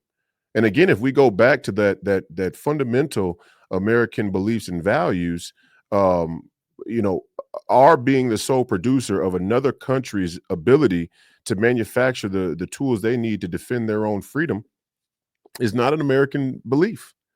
It may be a good corporate or capitalistic belief, but it's not a core American belief. We don't want that. We don't want Israel to have to rely on us solely for their arms manufacturing. They can manufacture their own arms, and they can. But you can't even ask other questions like, if the Gaza Strip is and has been cut off on all sides, how do people suppose that they get weapons into Gaza in the first place? Yeah, I mean, you know, do you mean to tell me that Israel, knowing that it's surrounded by all of its enemies and our NATO allies there that dominate the Mediterranean Sea, aren't watching the small little piece of ocean front or beach front, a sea front there that could potentially be used to smuggle in weapons to a terrorist organization, by their definition, a terrorist organization? Do you mean to tell me that small piece of beachfront of Gaza is the hotbed of arms traffic to these radical Muslim terrorists there in the Gaza Strip? You got to be kidding me. It's like if you're gum dipped enough to believe that the fentanyl is coming through this country without the United States intelligence community knowing about it. You got to be kidding. And then you say that, and it's like, oh, it's Dustin Grady. Oh, it's tinfoil hat. Tinfoil hat? Mr. Ronald Reagan?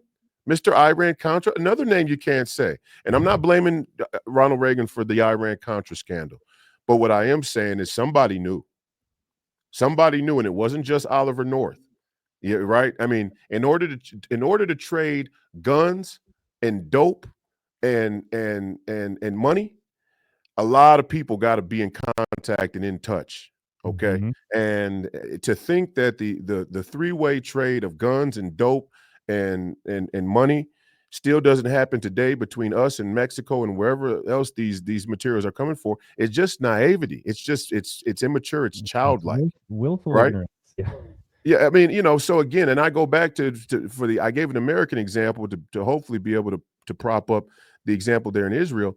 Israel's an even smaller border to protect. It's an even smaller beachfront to deal with. And you mean to tell me that they got enough guns into Gaza, enough guns, enough weapons, enough resources into Gaza to do what happened on October 7th and nobody knew about it? I mean, these people are master smugglers of biblical proportions. I've never seen smugglers this good. And see, they don't have these problems in China. And that's when you got to start to ask yourself, what's really going on here? Why can China protect its border? Why isn't China having a problem with illegal immigrants? And they're not having a problem. It's because they shoot first and they ask questions later. I dare any American citizen to book a flight and go on ahead to India or go on ahead to Kazakhstan or one of these bordering countries of China, and I dare you to try and go and fence hop or border jump there in China. I guarantee you're not making it back to the United States of America alive. I guarantee it. I can almost guarantee it. Absolutely. So again, something's wrong with Israel's policy as to how Gaza even got these weapons in the first place. And so you can't even ask that. If you ask that, if you say, why would an AIPAC support a radical Democrat like Hakeem Jeffries? And then you ask, well, why would the Republicans have any association or affiliation whatsoever with an AIPAC so long as they support a Hakeem Jeffries? And when you ask that question, it all becomes clear. And I'm not saying that we have a problem with Jews in America or internationally. What I'm saying is there are organizations, institutions like AIPAC that cover for the corruption that's going on in American politics, no matter who they are: Christians, Muslims, Democrats, Republicans, old, young, men, women. They're all hiding in these narratives, right? And this, again, even AIPAC is a post-World War II narrative. If we don't support AIPAC, then essentially we are creating the circumstance for another Adolf Hitler. I'm not supporting Hakeem Jeffries. I don't want a dollar from any PAC that gives money to Hakeem Jeffries. I don't want the endorsement of any PAC or any group that finds any justification whatsoever to support a Hakeem Jeffries, because Hakeem Jeffries is about as corrupt a status quo shill as you could possibly find. And when the Republicans don't have the balls to do that or say that, you know, they all show us who they are. So yeah, and it doesn't even make sense, not to belabor the point in Israel, but I can be opposed to the war in Ukraine and nobody has a problem with that. I don't want to send money to Ukraine. As soon as I say I don't want to send money to Israel, everyone gets up in arms and say, what is wrong with you? You got to defend Israel's right to exist. No, when I'm America first, I mean America first. That means no other money for any of these countries. But you can't say it. You can't say it. How about we don't want to, and you know, you can take it a couple layers deeper, because people will fleece you with, and again, this is taking the Lord's name in vain. You know, don't tell me we're fighting a holy war for Israel, but none of the people who are leading the war believe in God. And I don't mean that none of them believe in God, but I mean a good portion of these scientific, managerial, engineering, technocratic elites, these military industrial complex folks, some of them say they believe in God, but their actions are the complete opposite. And then some of them just openly reject God's existence. Some of them, they're in Israel. They don't tell me it's the Holy Land and you don't believe in anything holy. I mean, what kind of scam is that? I must be stupid. But the point is, you know, I like to take things a layer deeper, and you can usually find a deeper layer that really draws out the pus, right? And I mean the pus of contradiction and dishonesty. Why would we want to support Hakeem Jeffries? How does any Republican, how does any conservative or Republican justify supporting Hakeem Jeffries? And who was the other one? The lady there that's on AIPAC's landing page. I forget her name, but she's high up there too. You know, she was a radical pro LGBTQ type. But anyway, how do we support these people? I mean, as Republicans, like, let's say you're a Republican voter. Let's say you're a part of a Republican caucus or BPOU. Let's say you're a Republican delegate. Let's say you consider yourself a conservative. Let's even say you consider yourself a friend to Israel. Let's say you're Jewish, for example. Why are you supporting Hakeem Jeffries? And why is the same onus not on AIPAC to divest from the Hakeem Jeffries of the world as it would be for us to divest from radical Islam terrorism or you know, from Iran or from where? And I think we should. My number one and consistent message about our policy with Israel: get off of every side of the war. We don't want to fund all sides of the war. When you fund every side of a war, number one, it makes me think you're in it for the money. Number two, it becomes very hard to see who your enemies and who your friends are. Okay.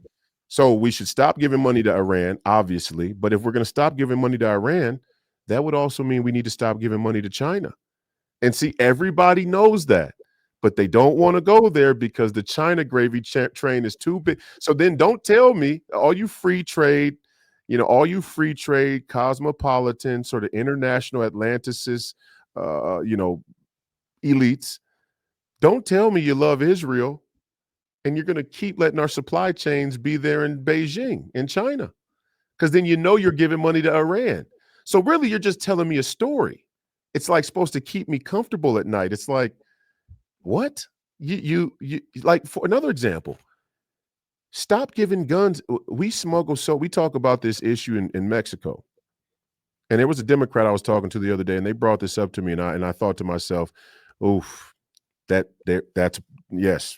point right there hits you right in the gut. Does Mexico manufacture their own guns? Are you asking me right now? I would I'm led to believe that no, based on the way you're asking that. Well, I would say that they do have some arms manufacturing in Mexico. I mean, small arms, gun manufacturing. There are some gun manufacturers in Mexico, but I would venture to guess a lot of those manufacturing companies are American companies. Sure. And I would also argue that there are a lot of guns that make their way into Mexico that come from America. And we have heard Mexican politicians on the record say, hey, we know we have an issue with drugs coming your way and illegal immigrants coming your way, but we also have an issue in Mexico with guns coming our way that are making it hard to control these things. And see, if we can't be honest about both sides of that equation, then we're not really America first, right? I mean, we're doing some quasi America first thing that I don't like. No, we do need to be making sure that our guns don't go into Mexico. Or we need to tell the Mexicans, hey, you better get a better Second Amendment down there, and you better start arming your own citizens with guns to make sure that they could fight off some of these threats of the cartels. And maybe Mexico goes to civil war between a sort of free people, rebel citizenry that are opposing the cartels. And maybe that's exactly what we should incentivize. We surely were willing to do it there in Ukraine, weren't we? We went right in there into Ukraine, eastern Ukraine, and we gave them weapons to spark a ethnic rivalry, a cultural ethnic rivalry there in the Donbass area. And there were Ukrainian, Russian gang fights that were going on since 2014. We were willing to do it there. We do it all over the world, but in Mexico, we're so scared of the Mexican citizens becoming, armed sort of American type citizens against the cartels. And we think that's on accident. Yeah. No, it's not an accident. We could have long told the Mexico's president, listen, first of all, if you don't get it under control, we're going to come and annex Mexico. All right, that's number one. If there's a military venture that we'll spend our time and resources and energy on, it's going to be right here on our border. And if you guys don't get this under control in Mexico, we're coming.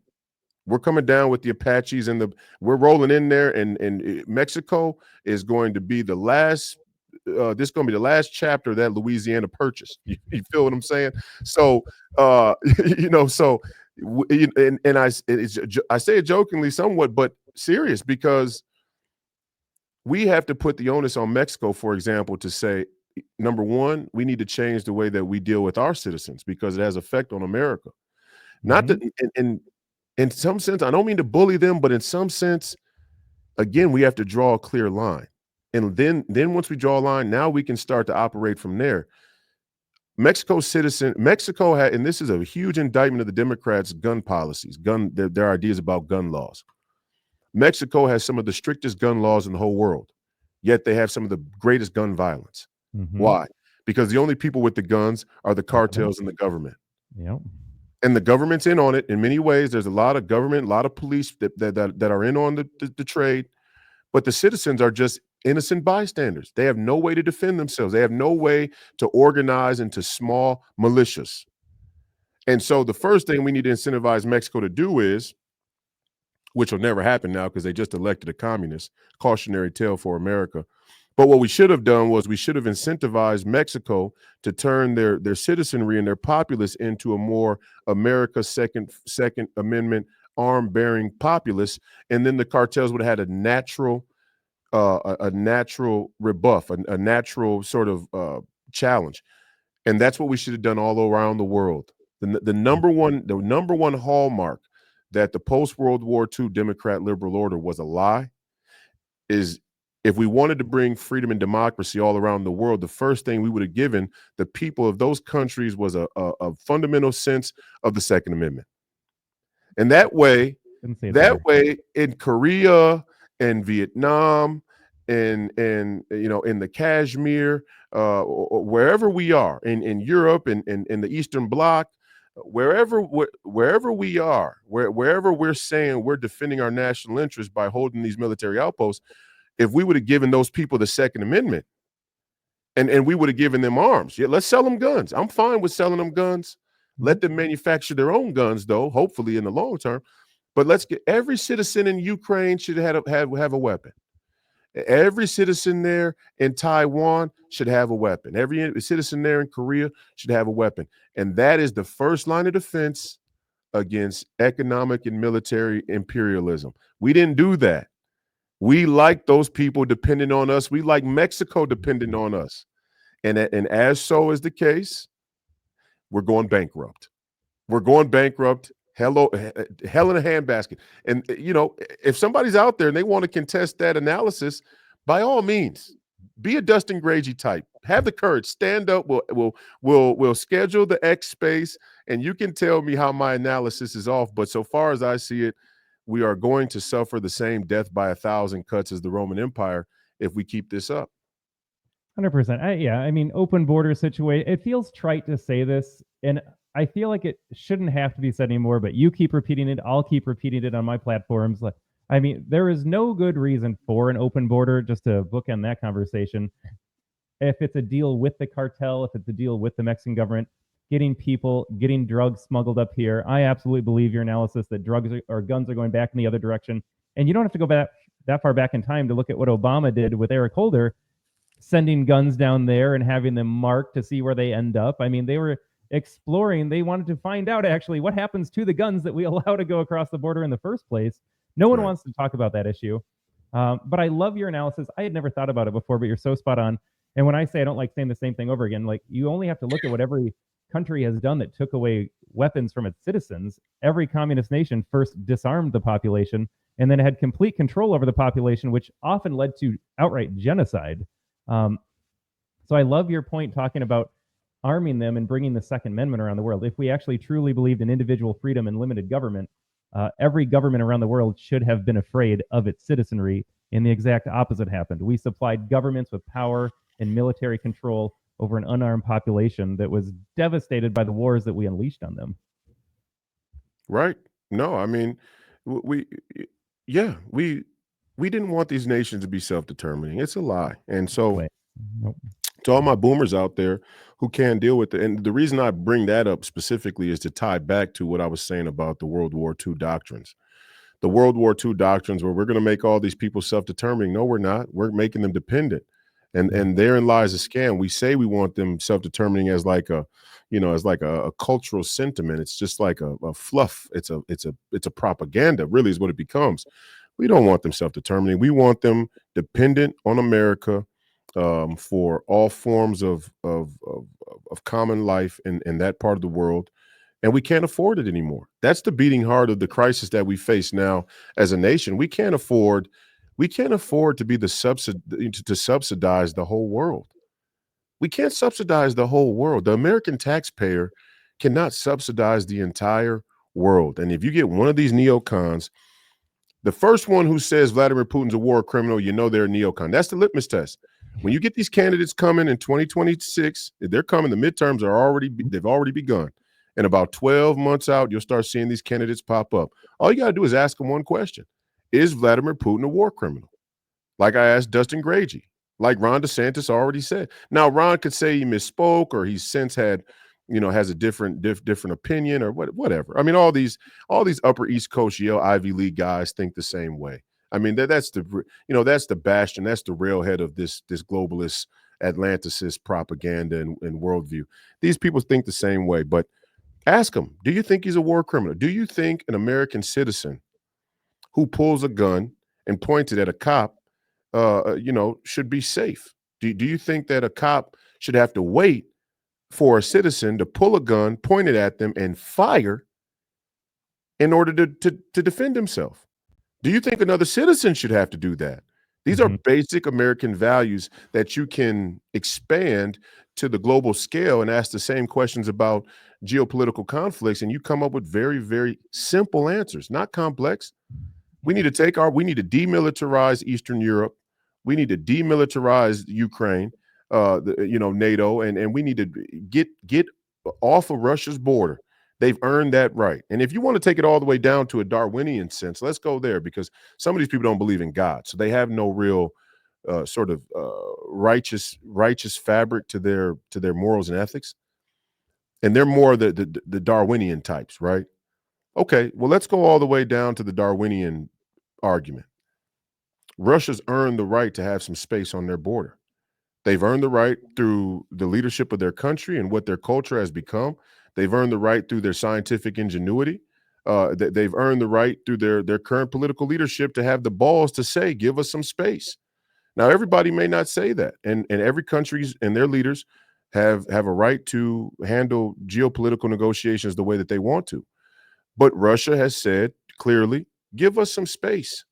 We don't like you being this close up to our border. We find it threatening, and they've earned the right through scientific ingenuity and through the stewardship of their cultural identity, and their national identity.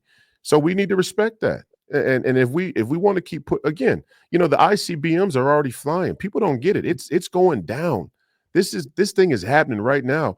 And cooler heads may prevail. Usually they do, but we're certainly flirting with the upper limit, the upper threshold of causing World War III. So, you boomers, and again, I say the boomers, and I'm not picking on you, but there are a lot of, if you go to the Republican Party in Minnesota, a lot of boomers in the party that are the delegates. They're going to decide whether I get endorsed in 2026. They're going to decide who the candidates are coming out of the Republican Party from the congressional districts to the statewide races, governor's race, all the way down to local state house and state senate, all the way down to, whatever else. And they got to get right about that. And I have no problem going into a room and telling them, you people have lost your minds. You people are not seeing this right. And a lot of them don't like me for that. A lot of them look at me and they go, this guy's arrogant. He's pompous. He's kind of an asshole. I'll be that guy. I'm fine with that. But one thing we're going to do, if I'm in the room, is we're going to talk about things the way that they really are, not the way we want them to be or the way we wish they were, how they really are. You can't point a gun at somebody and expect them to wait for you to shoot in order for them to start shooting back and defend themselves. That's not an American ideal. If you think like that, you go caucus with the communists. Go over there and caucus with Kamala. Go caucus with Amy Klobuchar. And some of you probably voted for him, and rightfully so. Go caucus with Nikki Haley. Nikki Haley believes that. And that's how Nikki Haley can wrap herself in the flag all she wants. She could give you the Southern drawl of North Carolina and act like she's this Bible Belt conservative or whatever the case may be. The reality is she has a crisis of American fundamental ideas and values. She thinks that somebody should have to wait to engage if they have a gun pulled and pointed at them. That's not American, Nikki. That's not American, Ron. You got, and I'm not saying you're not Americans. I'm not saying that. What I'm saying is you can't lead because you don't understand the fundamentals. Yeah. And it gets people that they never met, don't care about, gets them needlessly killed, whether it's American men and women in uniform, whether it's these poor Ukrainian and Russian civilians overseas now. They don't care about all the death and casualty and carnage that they cause.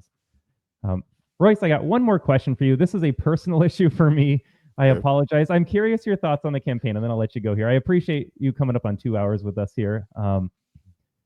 How strong in Minnesota? Well, I'll tell my story first, and I'll ask you if you noticed this in your campaign. So earlier this year, I went to, I think it was called the Minnesota Family Council, and I just read the room. It was a bunch of people that pat themselves on the back for going to church every Sunday, primarying for Nikki Haley. They hated Donald Trump. And it's a Minnesota Family Council was speaking on the issue of abortion. They made abortion the number one issue. They said, we're going to fund delegates. We're going to find the right candidates in these competitive House races. And we're going to save, turn the narrative on abortion in Minnesota. And in my head, I'm already sitting there. I'm thinking there are a lot.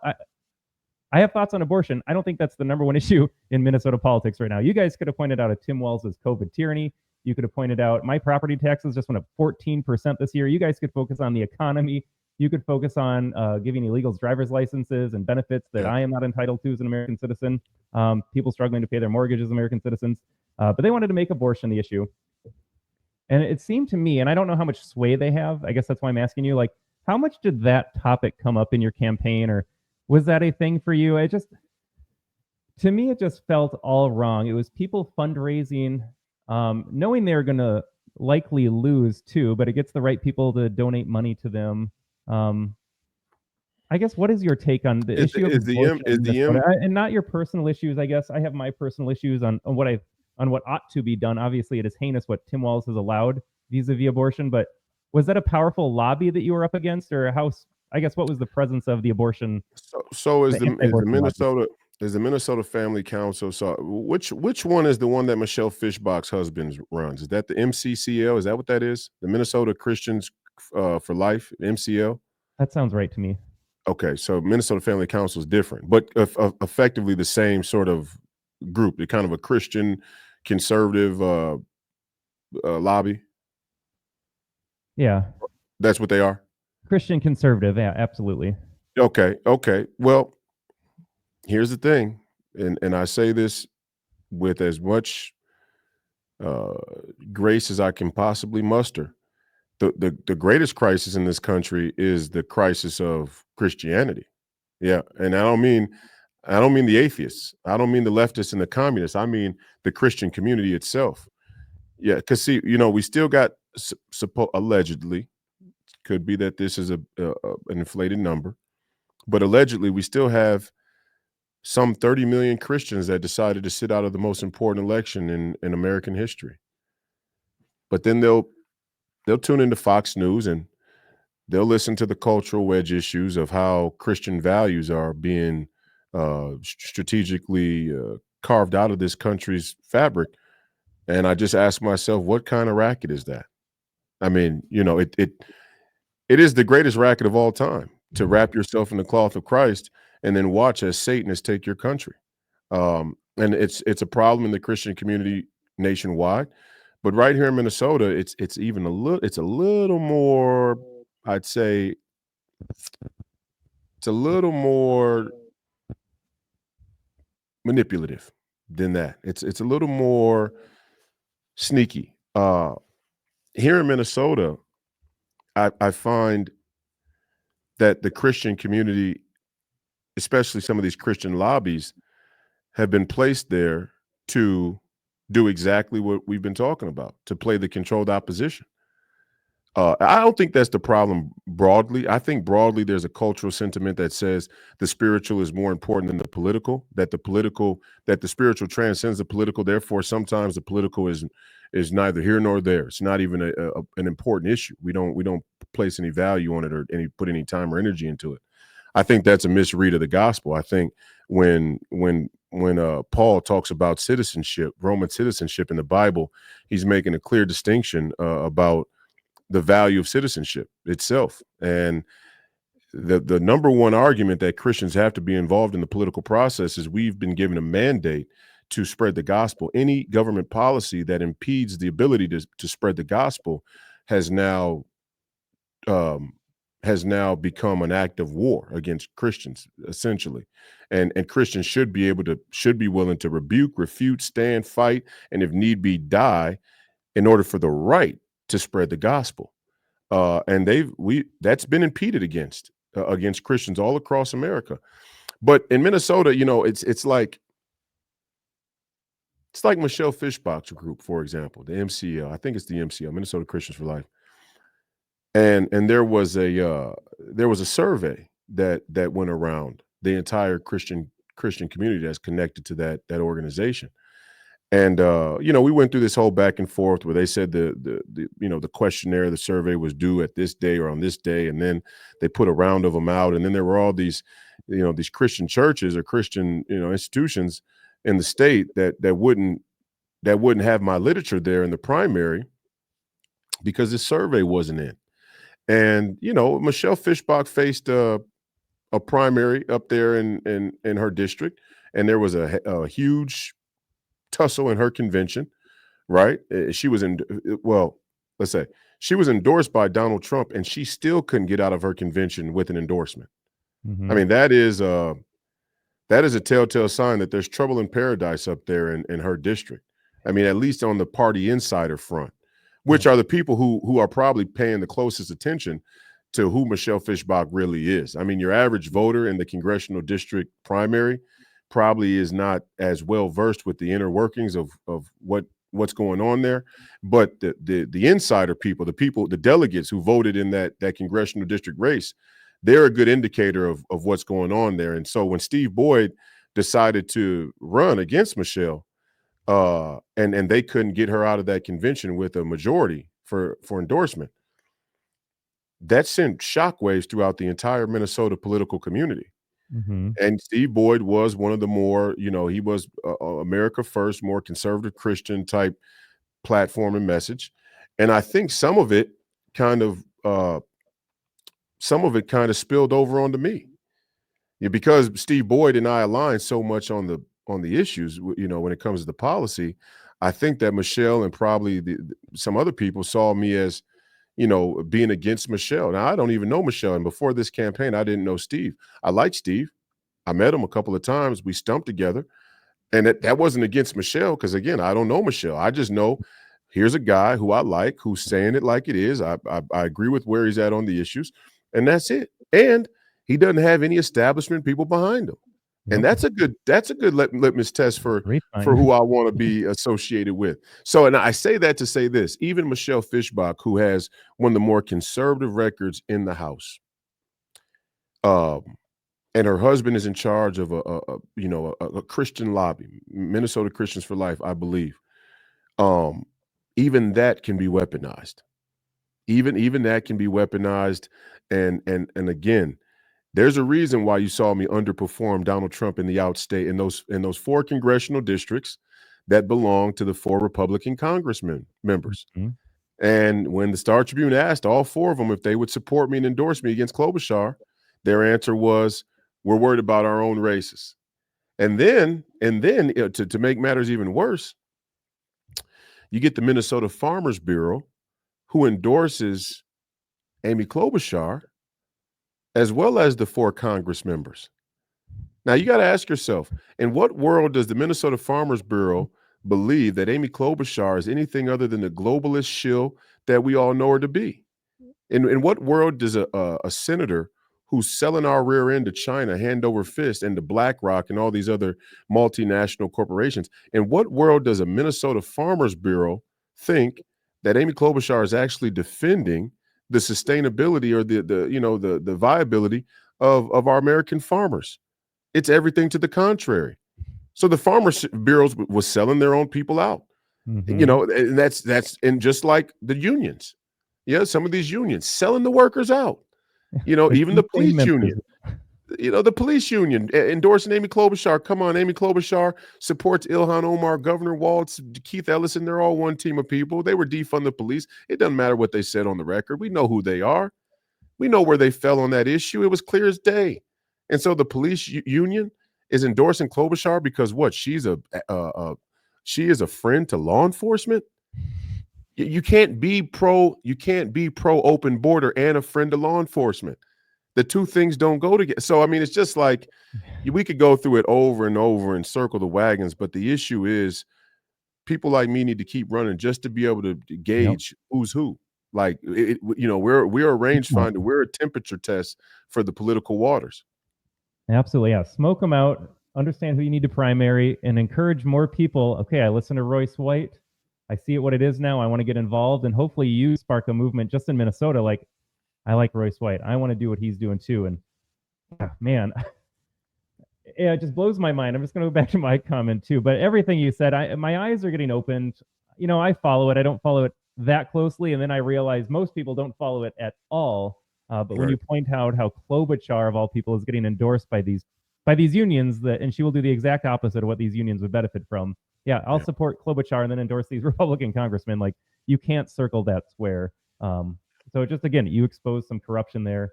Just keep exposing them for what they're doing. Yeah, I'm sitting in this Minnesota Family Council meeting, and they're going on about how bad Donald Trump is. And I'm thinking to myself, if let's say abortion is your number one issue, life is your number one issue, Donald Trump got Roe overturned, and here these people are saying, I don't like Donald Trump. So I'm trying to figure this out. Like, what grift are you guys buying into? And I'm not going to vote for Donald Trump because he's mean. And then maybe Kamala Harris wins and she codifies Roe nationwide. So I'm just trying to figure out, like, what do you people actually believe in? And I don't say this condescendingly. I know you've been clear multiple times. We're not trying to denigrate or condescend. I just have a lot of questions. Sometimes it doesn't make sense to me. And I just wish people, I think they're just misinformed. They're good people. Most of my friends didn't vote for Donald Trump. They're good people. They focus on work. They focus on family. They're just misinformed. And I just appreciate your message, your campaign, trying to get the word out, trying to inform and wake people up to how it actually operates. Yeah, no, that's a strange thing that Republicans would not vote for Donald Trump. And that's why when you go all the way back to what you asked me in the beginning about, does the movement grow and does it continue on, and do I feel optimistic about the future? I don't know how many people voted for Donald Trump because they understand why he was a good choice, or they voted against Kamala Harris and just how bad and failed the Democrats have shown themselves to be. I guess time will tell.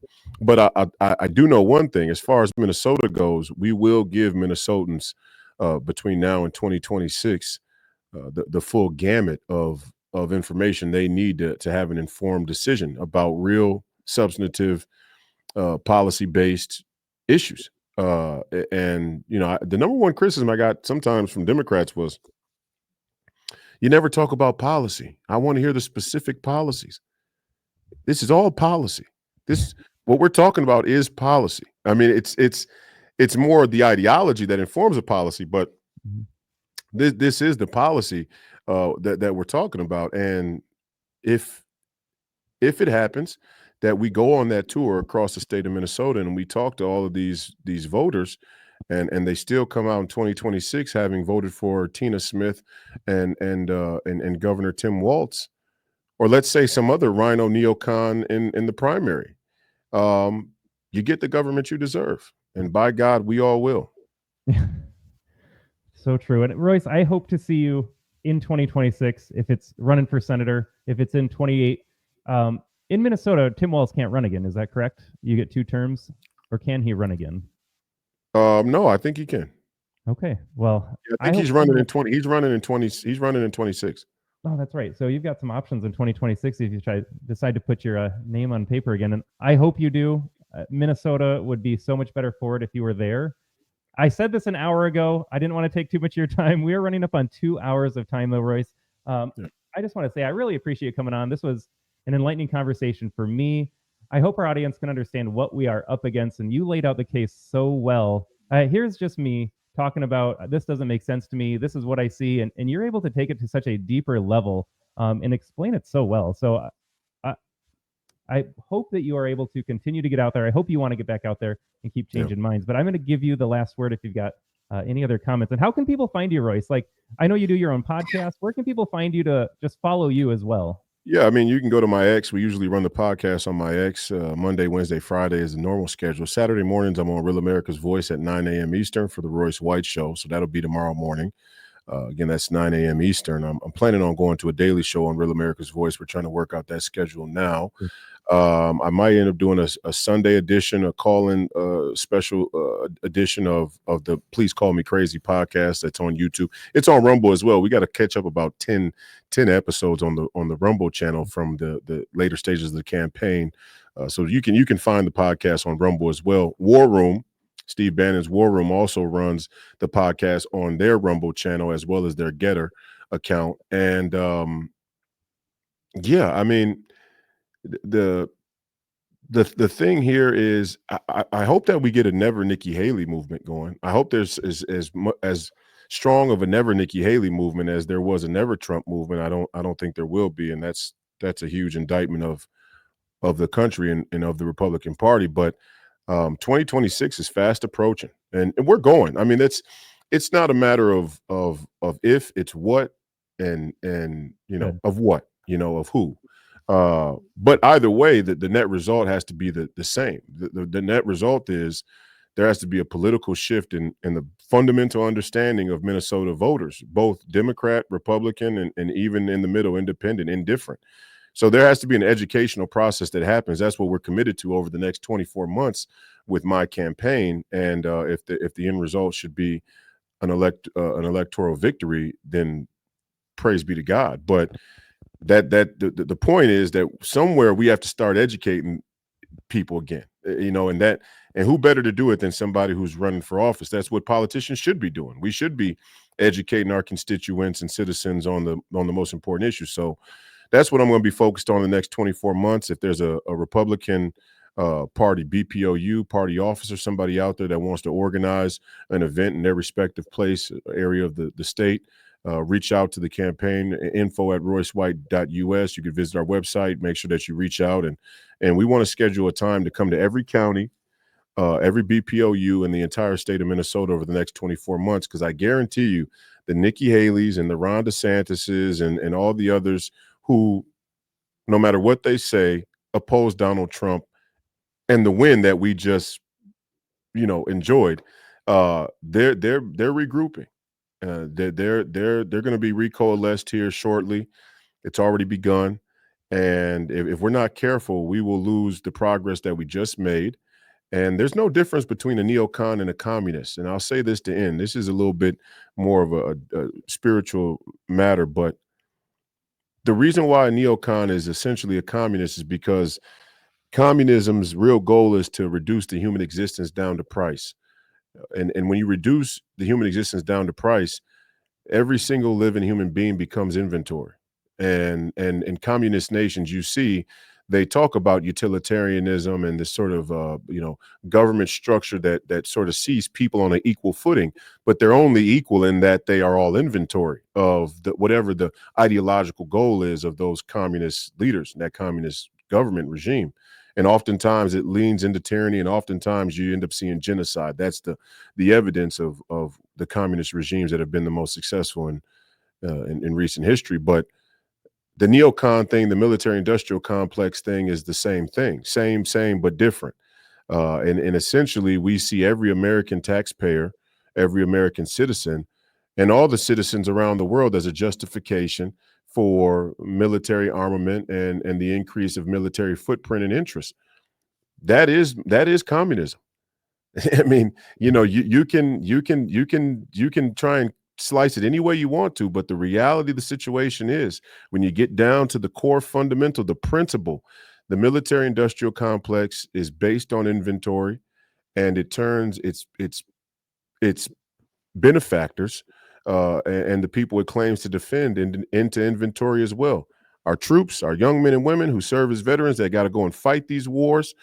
These missile drone operators who have the highest suicide rate of any other position in the military, or the people out there around the country that have to pay in, that subsidize the thing. They can't put together $500 cash in a crisis, but we're going to send $1 trillion to the Ukraine. I mean, we can't afford it on so many levels. And in the Minnesota Republican Party, all across the country, this is the wave that we must continue to fight, and that's what my goal is, and that's why I'm here. Well, appreciate it, Royce. Yeah, thank you for your courage. Someone had to step up. You did. You are able to put this message out there in the way that people need to hear, and so I am excited for the next 2 years. If we can help out over here, let us know. Whatever it takes, we need as many people as possible to get your name out there and get people to understand. And I love how you put it, just the fundamental. It's more than just name recognition. It's more than just Donald Trump anti-com. It's about, you need to understand the issues as an American. Yeah, you might vote for Donald Trump, but in 4 years, what happens if you don't understand the core issues? Right. So I appreciate your time here. We just went over 2 hours. Thank you, brother. Royce, Godspeed to you, man. Let's do it again sometime. I appreciate the time. Have a great day.